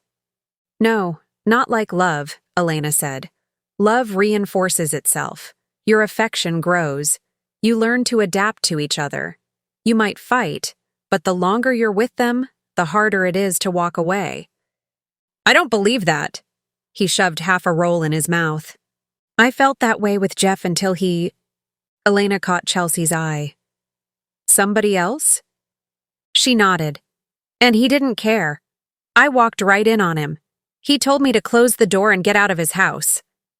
Donovan was having trouble stripping the last shred of pork from the bone, so he grabbed the thing with his bare hands and bit it off. Chelsea turned to him, her mouth agape. He pretended like he didn't see her and moved on to his next roll. "What are you doing?" she asked. "Does it matter?" he replied with his mouth full of carbs and slugged down his soda. "Yes," Chelsea replied. His head fell, and he slammed his eyes shut. His shoulders were trembling. Nothing matters," he wailed. "Nothing." Elena met Chelsea's eyes, her brow ruffled. "What is going on?" she mouthed. Chelsea shrugged. "My girls are gone. Number 1 quit yesterday when I screamed at her. Francine thinks I'm sloppy, and this is all I have." He pulled out his phone and held it out for them to see. It was a picture of a man sitting on a white sectional couch holding a poodle. He was blonde with choir boy hair and cold gray eyes. Elena knew she'd seen that face before, but she couldn't remember where. "He left me for another man, some Latin heat," he said. 6 years, and I'm nothing, just a piece of ass to him. Well, I don't care. If Jacob doesn't want me, I don't care." He took another bite of his roll. Jacob? Something clicked, and Elena suddenly realized who it was. The referee. "Donovan, who did he leave you for?" "He won't tell me. He said he's worried that I'll find them." "You should just forget about it," Chelsea said. "Which is why I'm eating my carb ration for the decade." "He didn't say why he left," Elena asked. "Elena." Chelsea leaned forward and covered one side of his mouth as if she thought it could mask her voice. "He's supposed to be forgetting." "Give me his number." "What?" "No. Why would you ask him to do that?" "Because he was involved in the attack and I need to talk to him." "If you do," Donovan said, "tell him I love him and that Pookie misses him and we both want him to come home." "I will." Elena jotted it down, and they finished their food without mentioning anything else. They all needed to forget and find a way to heal. There was always the temptation to call or check to see if Diego messaged, but with the state he was in, she knew that he'd have nothing but terrible things to say to her. Chapter 12. Elena stepped out onto the sand and took a seat on a boulder at the edge of the bank, where she could watch the sky transform itself from a pale blue to a midnight black. She was desperate to hear from Diego, but right now he was either passed out drunk or so angry that calling him could end their relationship. He wasn't logical right now. She knew where he was in his head. It was the same place he was when she met him. He hated the world and everyone in it. He felt judged and used. He was convinced that everyone hated him, and they just wanted to hurt him. It was belligerent, black and white thinking, brought on by liquor and persecution. A lot of people did hate him. He was the only real person in a world of plastic snobs. Now he thought that she was a part of that world. She'd melded into the community and taken on a job at the stadium. He would just think that she was calling him to get something out of him. She'd have to take this time away from him. She might never be able to go back, and she wasn't sure she could accept that. She would find a way to survive. She had a job, and if they separated, George would probably let her keep it. She made enough to buy a decent home and maintain a life in one of the most expensive cities in the country. But she stayed in Ocean Beach because of Diego. She left her home and everyone she loved because she wanted to take a chance on a beautiful soul. There was beauty in this place, the ocean, the sunsets and the sands. But without him, they wouldn't mean anything. The beach would become normal. The sand would become a nuisance, and the shallow world of socialites and emperors would start to get to her. She also had to worry about what it would be like to go to the stadium every morning knowing that Diego was still playing for the team. Even if she quit her job, she would have to live with the thought of knowing that he was just a few miles away, and he didn't want to see her. "He doesn't want to see me." Her head fell into her hands, and she was helpless to the wave of sobs rolling through her, choking, draining her, leaving her in a state of hopeless exhaustion. When the sun had fallen completely, she reached into her pocket and pulled out a napkin. On it, she'd scribbled Jacob's number. If she wanted Diego back in her life, and she'd never wanted anything more, she needed to bring him something concrete to prove her loyalty. Jacob knew what happened and why he was attacked. She didn't know him or what she'd say to him, but she would have to try. She dialed his number and turned the phone on speaker so she could wipe her eyes and compose herself while it rang. A mechanical voice came on the line. "We're sorry. The number you have reached hasn't been set up yet. Goodbye.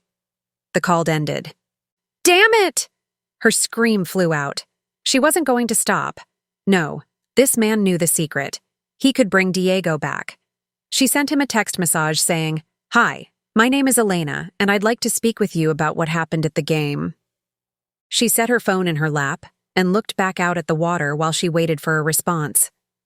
The waning moon was rising at her back, and the light was reflecting off the water. She could have been watching this with Diego. Everything was better when she was with him. Her phone still hadn't rung. It might not. He probably didn't want to talk to her. No doubt he knew who she was. She typed out another message. "You really hurt him. His girls quit. He came to a buffet with me crying. He told me to tell you that he loves you and that Pookie misses you." The response was instant. "Tell him I had to. There is nobody else, and there never was. Leave me alone and don't contact me ever again. What you did tore us apart. You know what it's like to be separated from the person you love. Help me, and you will face no consequences, I promise. I'm blocking your number." Elena's hand went limp. The phone dropped. Tears were welling up. She could barely breathe, and her whole body was trembling. Diego was going to meet with his lawyer soon. She knew that he would feel justified in doing so. He'd think that she was just holding him back so she could defend the team and keep her job. In his mind, their separation would be the best thing. When they first met, they judged one another. He thought she was a catty, judgmental businesswoman, and she thought that he was a thug and a player. Now that they were separated, he'd think that she'd shown her true colors. She really was shallow and fake. She was just using him to get ahead. Never mind the fact that the time they'd spent together were some of the most precious moments in her life. He would be too upset to consider that. Since she couldn't go home, Elena would have to drive back to the Jade Palace and rent a room for the night. Elena wasn't sure if she could sleep, but she'd have to try. She had to go to work in the morning. She rolled over onto her back in the darkness and stared up at the ceiling while she focused on her breath. Her phone was sitting on the nightstand less than a few feet away. She could call him, but he wouldn't want to talk to her. If he did, he would have called her by now. He was either sleeping or binging, probably the latter. She rolled over to face the wall and close her eyes. Worrying was pointless. It would just make it harder to move on. But Diego was the only thing that mattered, her sole focus, the only man she'd ever loved. Before she met him, she didn't know what it was like. She'd never had electricity running down her spine. She didn't know that her body could respond to somebody the way it did with him, or that she could need somebody as much as she needed air or water. She certainly didn't think that it would be so easy to merge her life with somebody else. Diego showed her what love was. Then he took it away. The next morning, she dressed in whatever presentable clothes she could find and grabbed the duffel bag. Diego would be sober by now. As soon as that thought entered her mind, it took hold. When she pulled out onto the freeway, it was a whisper, urging her to glance at the phone. She could ignore it. It wasn't easy, but she had to. Then it became a demonic voice, like somebody sitting next to her in the car. It grew louder and louder the closer she got to the stadium, until it became a scream, wild and violent. She couldn't stop herself. She parked in the back of the building and dialed his number. If she didn't talk to him, she wasn't going to be able to work through the day. One ring, just one, and the voicemail picked up. "This is Diego. Leave me a message."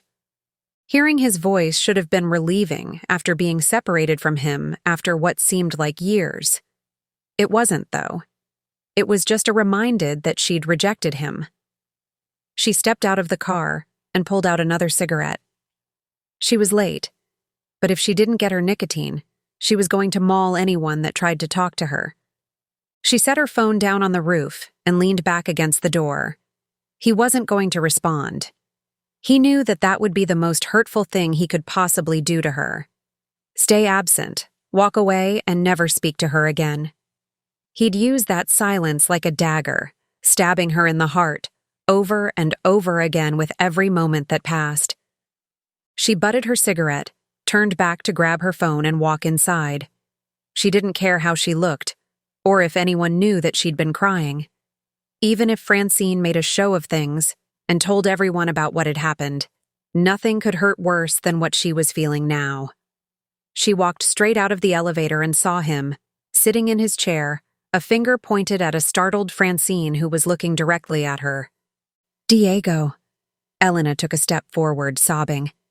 He swung his chair around and rushed past her. "Diego, I love you." "You left me." The elevator doors closed, and he was gone. So that was it. He wasn't going to take her back, because she walked out. Even if she did find proof, he probably wouldn't take her back. He considered loyalty to be one of most important traits a person could have. She really did betray him. "Oh, are you crying?"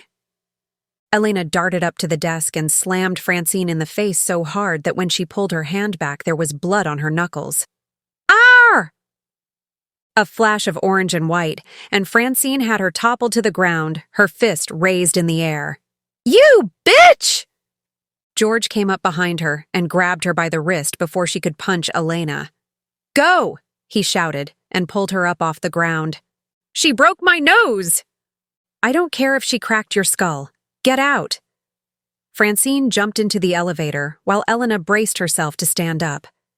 Before she could, George ducked and drew close, his face less than a few inches away. His breath stunk like rotten meat.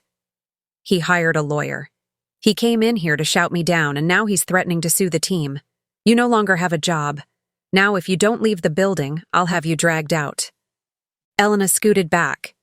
"You lost one player to drugs, another player because you blackmailed me, and you're so drunk that you barely know where you are.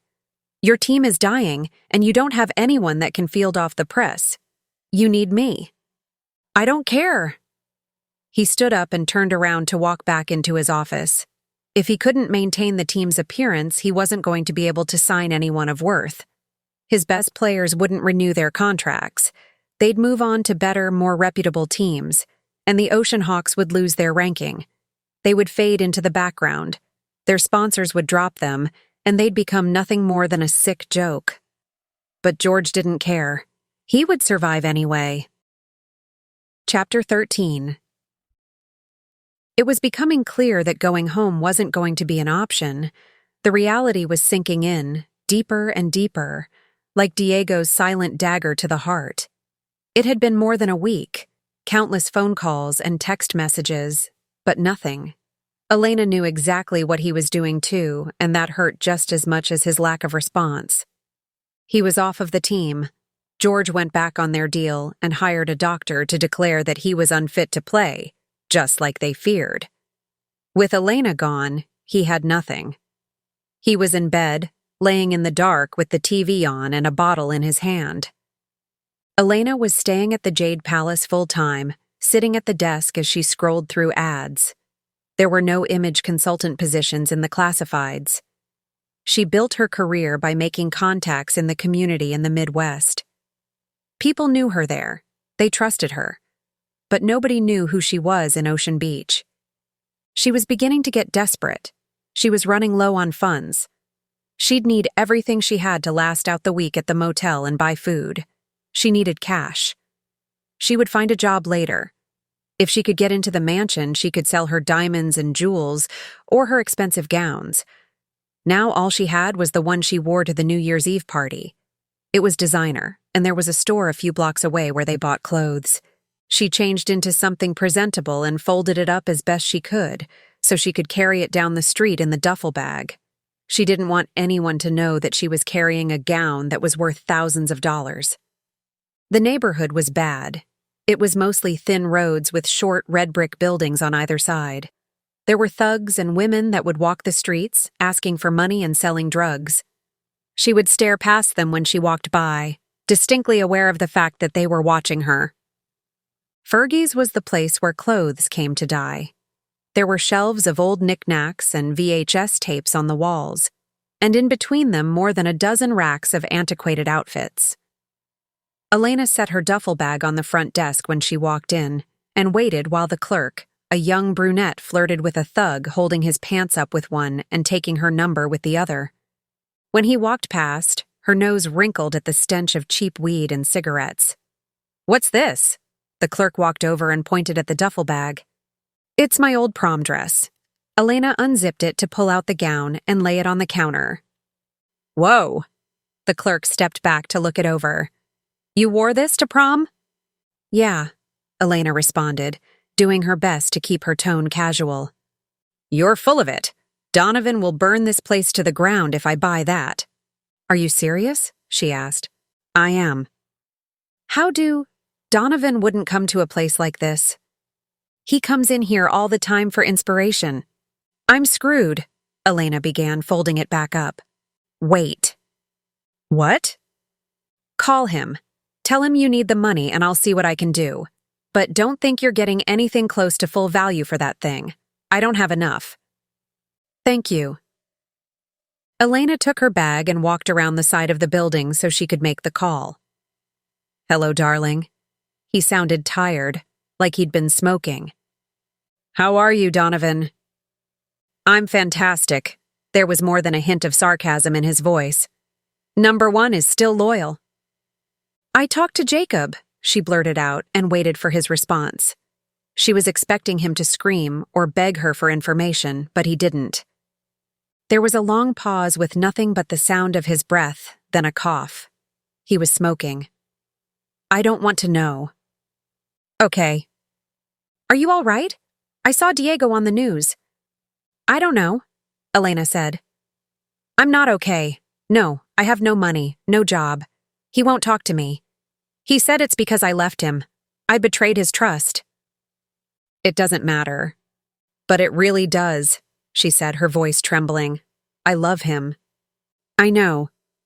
And Donovan, I don't know what to do. I tried to talk to Jacob and he won't tell me what happened." "I think I want to know what he said," he said. His voice was strained from the smoke. "That he had to leave you and there never was anyone else. I don't know what to think about that. He was lying to you." "He wouldn't have left me unless he had a good reason. He'd never." "I didn't think he would," Elena said. "And I don't think the man you love would have done something like this to Diego if he didn't have a good reason." "No, he's not that type of person. He's gentle and good. He would never ignore it." "Why do you think he did this?" Elena asked. "Nothing," he said. "Jacob was objective. He wouldn't lie." "Well, he won't talk to me, and I want to bring something to the press. If I do, I might be able to get Diego to talk to me. I will call the Starfish, and they will give me Marcos's number. But he committed assault. He's already in trouble with his team. He won't talk to me either." "I will bring you to him." Elena didn't see that going well, but she didn't see any other choice. "There's one more thing," she added. "What is it?" She didn't want to ask, not really. He would be insulted, but she didn't have much of a choice. "I'm at Fergie's because You're trying to sell my gown?" he shrieked. "I don't know what else to do. I need the money." "No. I will not allow that gown to sit on one of those cheap racks. I will find you a buyer." "Really?" "Yes. I owe you. Jacob loves me still. You showed me that." "Thank you, Donovan. I'm going to walk back to the Jade Palace. Call me as soon as you hear anything." Elena took her bag and walked inside to thank the clerk. The woman seemed a little disappointed that she wasn't going to get a designer dress for 1/10 of the price, but she was nice enough. When Elena arrived back at the hotel, she laid back down on the bed with her arms folded behind her head. She wasn't sure what Diego knew about what was going on. She didn't want to believe that he would leave her alone and desperate without any money, and she was too prideful to tell him. But it had been a long time, and he must have been to the stadium since she left. They had a doctor sent out to analyze him, and they announced his departure on TV. He probably did know that she was out of work. He was just too upset to do anything about it. She spent the day in her room, flipping through channels just like he was. It was a shame, knowing that he wasn't complete without her there. She felt the same way. She wasn't sure if bringing him the truth about the attack would be enough. That scared her more than anything. She would find a way to survive, but life without him meant nothing. The next day, she was lying in bed smoking a cigarette and eating a burrito when she heard a knock at the door. "Elena!" Donovan called out. She stood up, put her cigarette out, and rushed over to let him in. "Darling." He shook his head and strode past her. Number 1 came following after him carrying a black suitcase. She picked up the burrito that Elena had left sitting on the bed, holding it as if it were a piece of toxic waste, and let it fall in the trash can. Then she unzipped the suitcase and pulled out a brush. "Camera ready. Sit." He motioned to a chair. "What happened?" "Marcos has agreed to meet with you." "Why?" "No questions." He began pulling the brush through Elena's hair. "He won't say." Number 1 took a pair of black slacks out of the bag and laid them out on the bed. "But he seems willing to explain," Donovan added. "Did he tell you anything at all?" "No," Donovan said, and stepped back to look over her hair. "It will have to do." "Here." Number 1 handed her a blouse and motioned to the bathroom. Elena really did need the outfit. She didn't have anything else to wear aside from the clothes that Donovan had given her the last time he stopped by. She'd been in the motel for so long that she'd forgotten what it was like to be in Diego's world, being pampered by a celebrity stylist and his beauty queen assistant. But he wasn't there, and she still didn't have enough money to get through the rest of the week. When she walked out of the bathroom, Donovan was sitting in a chair smoking a cigarette while Number 1 leaned against the wall staring at her phone. "A no-go," she said. "What?" Elena turned to Donovan.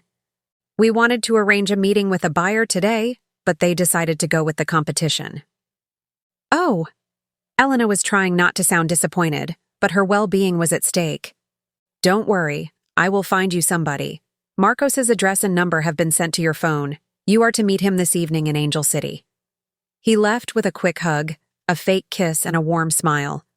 Driving into Angel City was going to take most of Elena's gas, which meant money that she might need later. But she didn't second-guess her decision. Even if she was on the streets, eating trash out of the garbage can, she would still find a way to bring Diego back into her life. She sent him a text message before she left telling him that she loved him and that she was going to find a way to get proof. She didn't want to tell him that she was meeting with Marcos. It didn't seem right to let him know that she was going to the house of the man that attacked him. It might make him think that she was in danger or worse, betraying him again. She just wanted him to know that she wasn't going to give up on him, even if he gave up on her. Marcos owned a house in the hills, one of the most exclusive neighborhoods in the country, with roads lined with hedges blocking off views of the properties. All she could see were the gates leading down their lengthy driveways and a string of motion sensors with cameras attached to the bushes. She wasn't able to speak with him. The number he gave her was for public relations. It led directly to his assistant, who instructed her to text when she arrived at the gate. It opened as soon as she did. The house itself was a white manor, built in the plantation style with a faux Greek facade, columns that stretched 3 stories, and a fountain that sat in the center of the wrap-around driveway. A valet was waiting for her when she stopped in front of the house. He took her keys and instructed her to wait on the porch for Marcos. Everything was formal and dignified. The interaction was missing a natural human element. It made it harder for Elena to trust the man. He seemed nice enough, clean-cut with short black hair and a part shaved into the side. He was wearing a white button-up shirt and designer jeans, both perfectly pressed and shining. When he stepped outside, he gave her a smile and shook her hand. "It's nice to meet you, Elena." "I want to feel the same way," she said, "but after what you did. And you have my most sincere apologies. You ruined my life. You put my boyfriend, my ex." She didn't expect to react like this, and she wasn't sure she could stay there any longer. She thought she could face him, but he was too calm, too casual, like he was meeting an old friend. Still, she had to make sure he understood. You savagely attacked him, and I want to know why. That's one of the reasons why I agreed to meet with you, he said. Would you like to come inside? She took a look at the door. He was offering to let her into his house. Was he doing it to be nice, or was it because he wanted something from her and he needed her to trust him? She shook her head. I think I'll stay here. Understandable, he said. I'm surprised you even came here. I was planning on contacting you, but I didn't know how to do it. You didn't want to be prosecuted either. I'm not going to lie. Tell me why I shouldn't go to the police. I don't have a good reason, but I plan on doing everything I can to reverse any damage that I might have caused. Might have? She laughed. You can't bring him. Do you want something from me? Is that why you let me come here? No, dear God, no. You have no idea how terrible I feel. This whole time I've been trying to decide how to fix this, but there's just no easy solution. Why? 2 years ago, I was in a relationship with Chance. Well, it wasn't a relationship, really. It was a good fuck every few weeks, and a lot of drama. He always had 2 or 3 people going at once, and I wasn't in a good place. I was very worried that the league would find out about me. It's not easy being gay in football. They would have found a way to force me out of my contract, and he kept threatening to blackmail me, so I left him. A few weeks before the game, he told Jacob and I that he would out both of us if we didn't do what he asked. Why are you telling me this now? Elena asked. I could give a fuck what people think. He held up his hand to show her a ring. I'm getting married, and I'm coming out to the press. They can do whatever they want. I can't lie. I don't think it's right. Are you getting married to Jacob? No, Marco said. He's devoted to Donovan. This isn't enough. It's all I can give you. I can pay for his medical bills, but I don't think he needs the money. It won't make a difference. No, Elena said. It wouldn't. Are you going to prosecute me? What I did was a felony, Marcos asked. That's not my decision to make. But you'll talk to him, won't you, Elena? He won't talk to me, and that's your fault. I'm sorry. Marcos took a step forward. No, you've done enough. Find a way. I can't control what Diego does, and he is out of his mind with grief. I could talk to him, Marcos said. If you come near him, he'll probably kill you. And honestly, can you blame him? No, I can't. I don't know what to think of you, Elena said. You did a very bad thing, and I'm not sure that I'm all that convinced that you would have lost your place on the team for coming out. You wouldn't have been the only one. It's not as easy as it sounds, Marcos replied. Bull, you're just afraid. You could have done it, but you were too afraid. You weren't worried about your job. You were worried about what the bigots would think of you.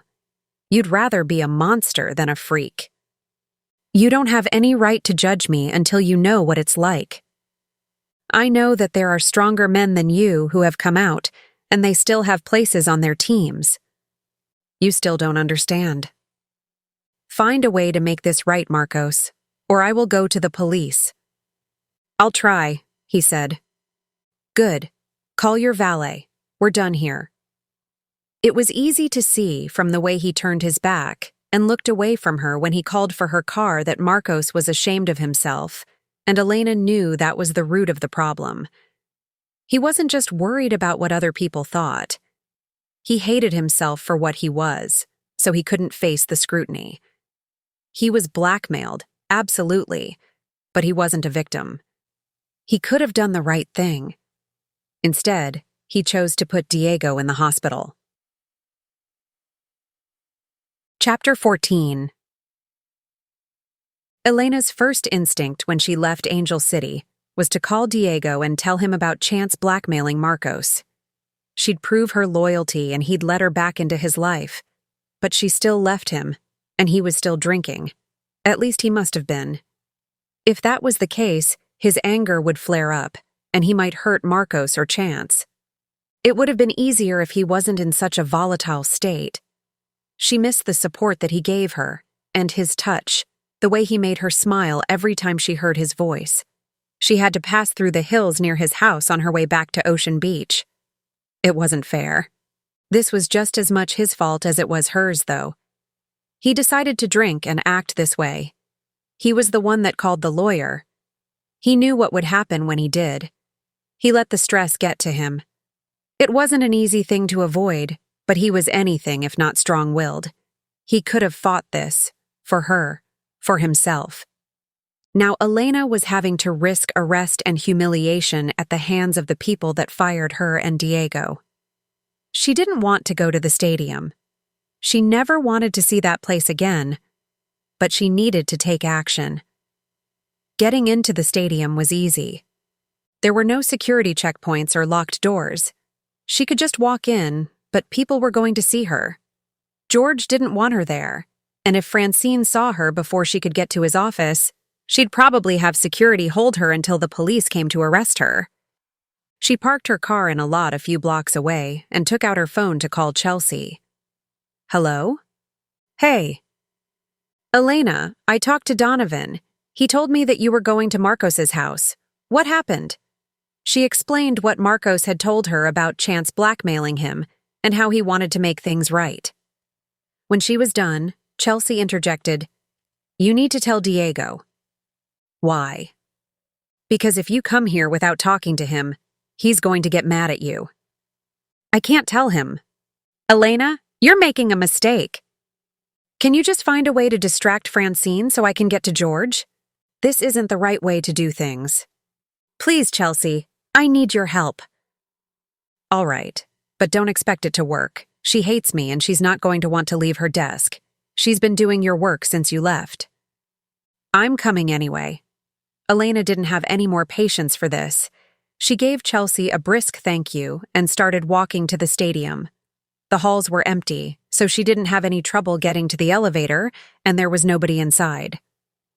Chelsea texted her halfway to the top floor to tell her that Francine was occupied, which meant she'd have a clear path to George's office.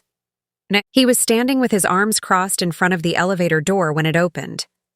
Did you really think that you could get into this building without my knowledge? Elena took a step out, and something crashed into her, sending her crashing to the ground. Her face was being ground into the carpet. A pair of arms wrapped around her waist, and another pulled her arm behind her back. Then the handcuffs, cold and tough. They were grating against the bones on her wrists. Stop! Get her out of here, George commanded. The guards bound her other wrist and pulled her up by her shoulders. This isn't right. You need to listen to me. You're going to jail, you little witch! They were dragging her across the floor now. She wanted to scream and fight, but if this was really happening and she was going to jail, she was going to do it with dignity. She had all the right reasons for making this risk and going through the things that she did. She was trying to save a noble man from losing his career and his sanity. She felt no shame. She'd done nothing wrong. Her true self was completely blameless. So when they pressed the elevator button, she found a sense of acceptance, for her actions at least. She might not have been able to get Diego back or get justice for him, but she did her best. She never once compromised her integrity.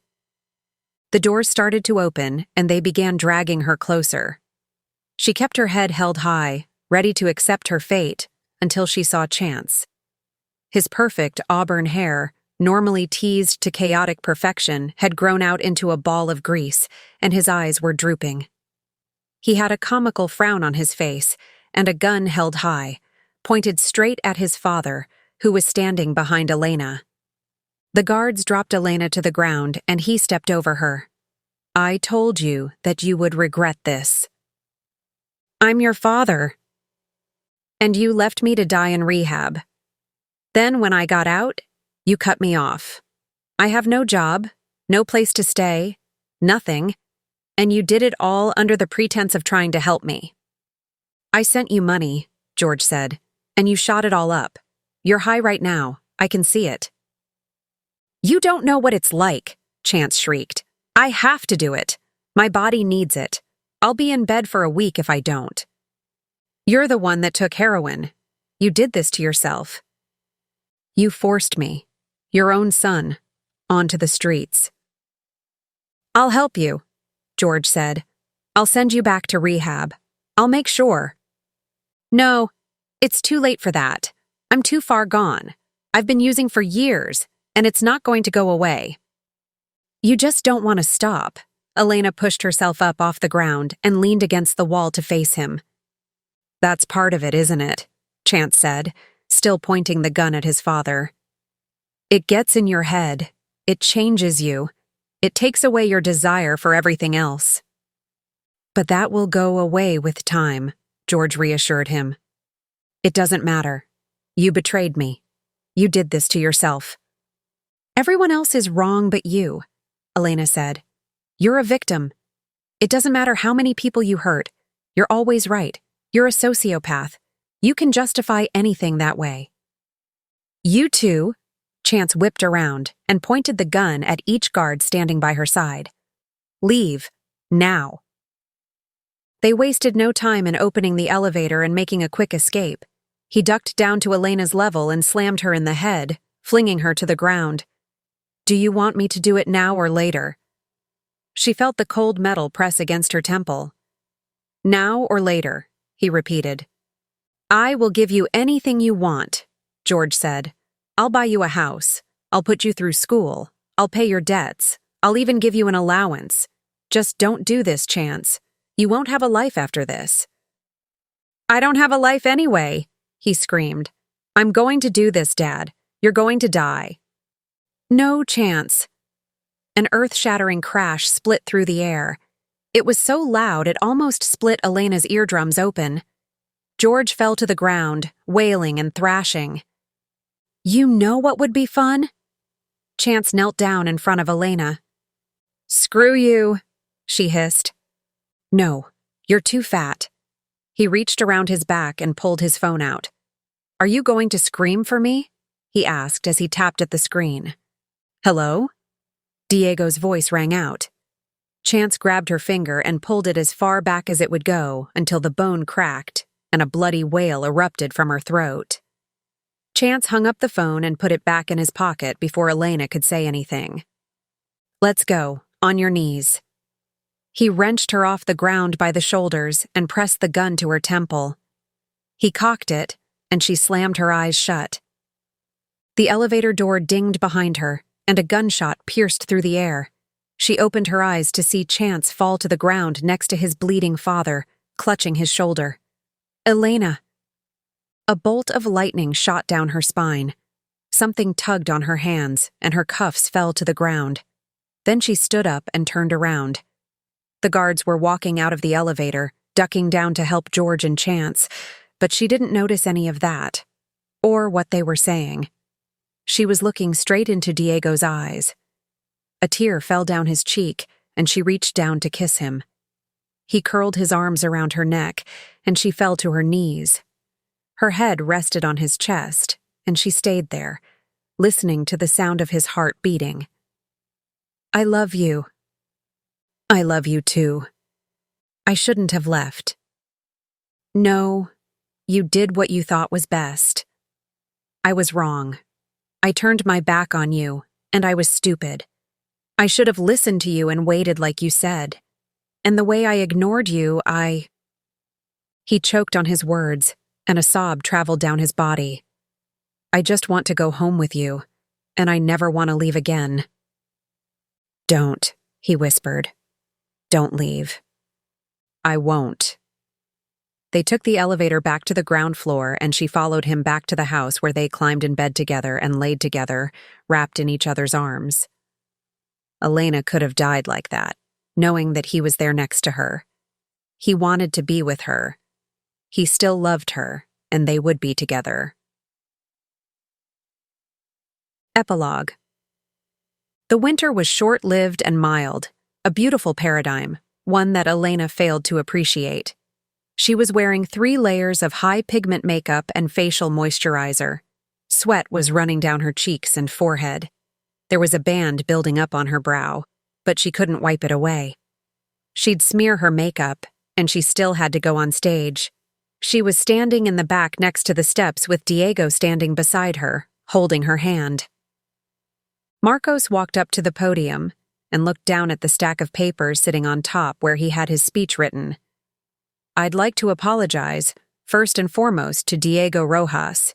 He is a noble man, better than I could possibly hope to be, and I'm here to tell all of you what happened on the night he was injured." He cleared his throat before he began again. "There was no accident. I attacked him because the former team manager, with whom I had a brief relationship, blackmailed me by threatening to expose my sexuality. It's my fault for allowing this to happen. I kept my secret for a long time, not just from the world, but also from myself. I was in denial, and I chose to do something terrible rather than face the truth about who I was. This incident is my fault, and my fault alone. Nobody else is responsible for my actions, and I am deeply regretful. For that reason, I have decided to resign from my position on the Angel City Starfish team. I'd also like to make myself clear. I was not pressured by anyone to do this. It is my decision, and nobody else's. It has nothing to do with whom I love. I strongly believe that I could have come out and continued my contract without repercussions. I am doing this because I hurt good people, and with that, I'd like to pass the microphone over to the head of public relations for the Ocean Hawks, Elena Matthews. He walked off the stage, ignoring the bombardment of questions and frantic speculation the crowd was hurling at him. Diego let Elena's hand fall and walked over to meet him. "Thank you," he said. "I don't deserve your gratitude," Marcus told him. "You are so good. I could be in prison right now. I should be." "I forgive you," Diego said. "You got me my contract back." "Thank you." He gave Diego a hug and a pat on the back. Elena came up behind them and took Diego's hand. "Do you want to come up with me?" she asked. "No," he said. "This is your choice. I want you to make it on your own. I'm doing it for us, you know." "No, Elena. Do this for you." "Okay." She pecked him on the cheek and stepped out onto the stage, shielding her eyes as she did. The reporters went silent, save for a few lingering whispers. They were all waiting to see what she had to say. She'd never been so relieved to see them. "Once again, thank you all for coming. I will not be answering any of your questions today, so I hope that you are all ready to take my statement and walk away happy, because it's all I'm going to give you. Since I've returned to the team, my sole purpose has been to organize this conference and pass the torch to my replacement, Chelsea Hansen. I've been considering this decision for some time now, and I believe that it will be best for me and everyone involved. This has nothing to do with the recent scandals, my attack on the reporter, or the incarceration of Sanchez. And frankly, some of the stuff you people come up with to get ratings is absurd. I'm doing this for myself, for my happiness, and I won't miss a single one of you." When she stepped downstage, Diego wrenched her up off the ground, cradling her in his arms, and dove down to kiss her. He slipped his tongue through her mouth, and she wrapped her arms around his neck. He carried her back to the car, evading reporters as he did. They drove back to the house together, both glancing in each other's direction. There was freedom, sensuality, and love. The hills had never seemed greener, the water a soft blue. The sky was clear, and Elena was free to move on to something better. It could be anything, everything, so long as she had Diego with her. When they stopped at the house, Diego leaned in with a sharp growl and dug his teeth into her neck, flash after flash of electricity, shooting down her stomach as he drew back and whispered, "You're so sexy." "Yeah?" She bit her bottom lip. He nodded and opened his door so he could walk around the front of the car and pull her out. He carried an elated Elena up the bedroom and laid her down on the bed. This was where she belonged, laying side by side with him, staring into each other's eyes. He swept his hand down her cheek. "You're beautiful." "So are you." They were two magnets, moving closer to one another, their lips grazing each other's. Their eyes closed, and soon their tongues were intertwined, dancing through each other's mouths. Elena curled her arm around his neck. This could be a genesis, the creation of life. They could make a child together, raise a family, and grow old. That was sacred. Their love was sacred, and this feeling, this warm, amber glow, it was a reason to live. So was Diego. Love was the only purpose Elena needed. This is an exclusive production of the Romance Fiction Club. We hope you had a good time listening. Please like and subscribe so that we can continue creating free content for you to enjoy. Check out our library for more exciting romance stories. Thank you and have a wonderful day. See you soon. Bye-bye.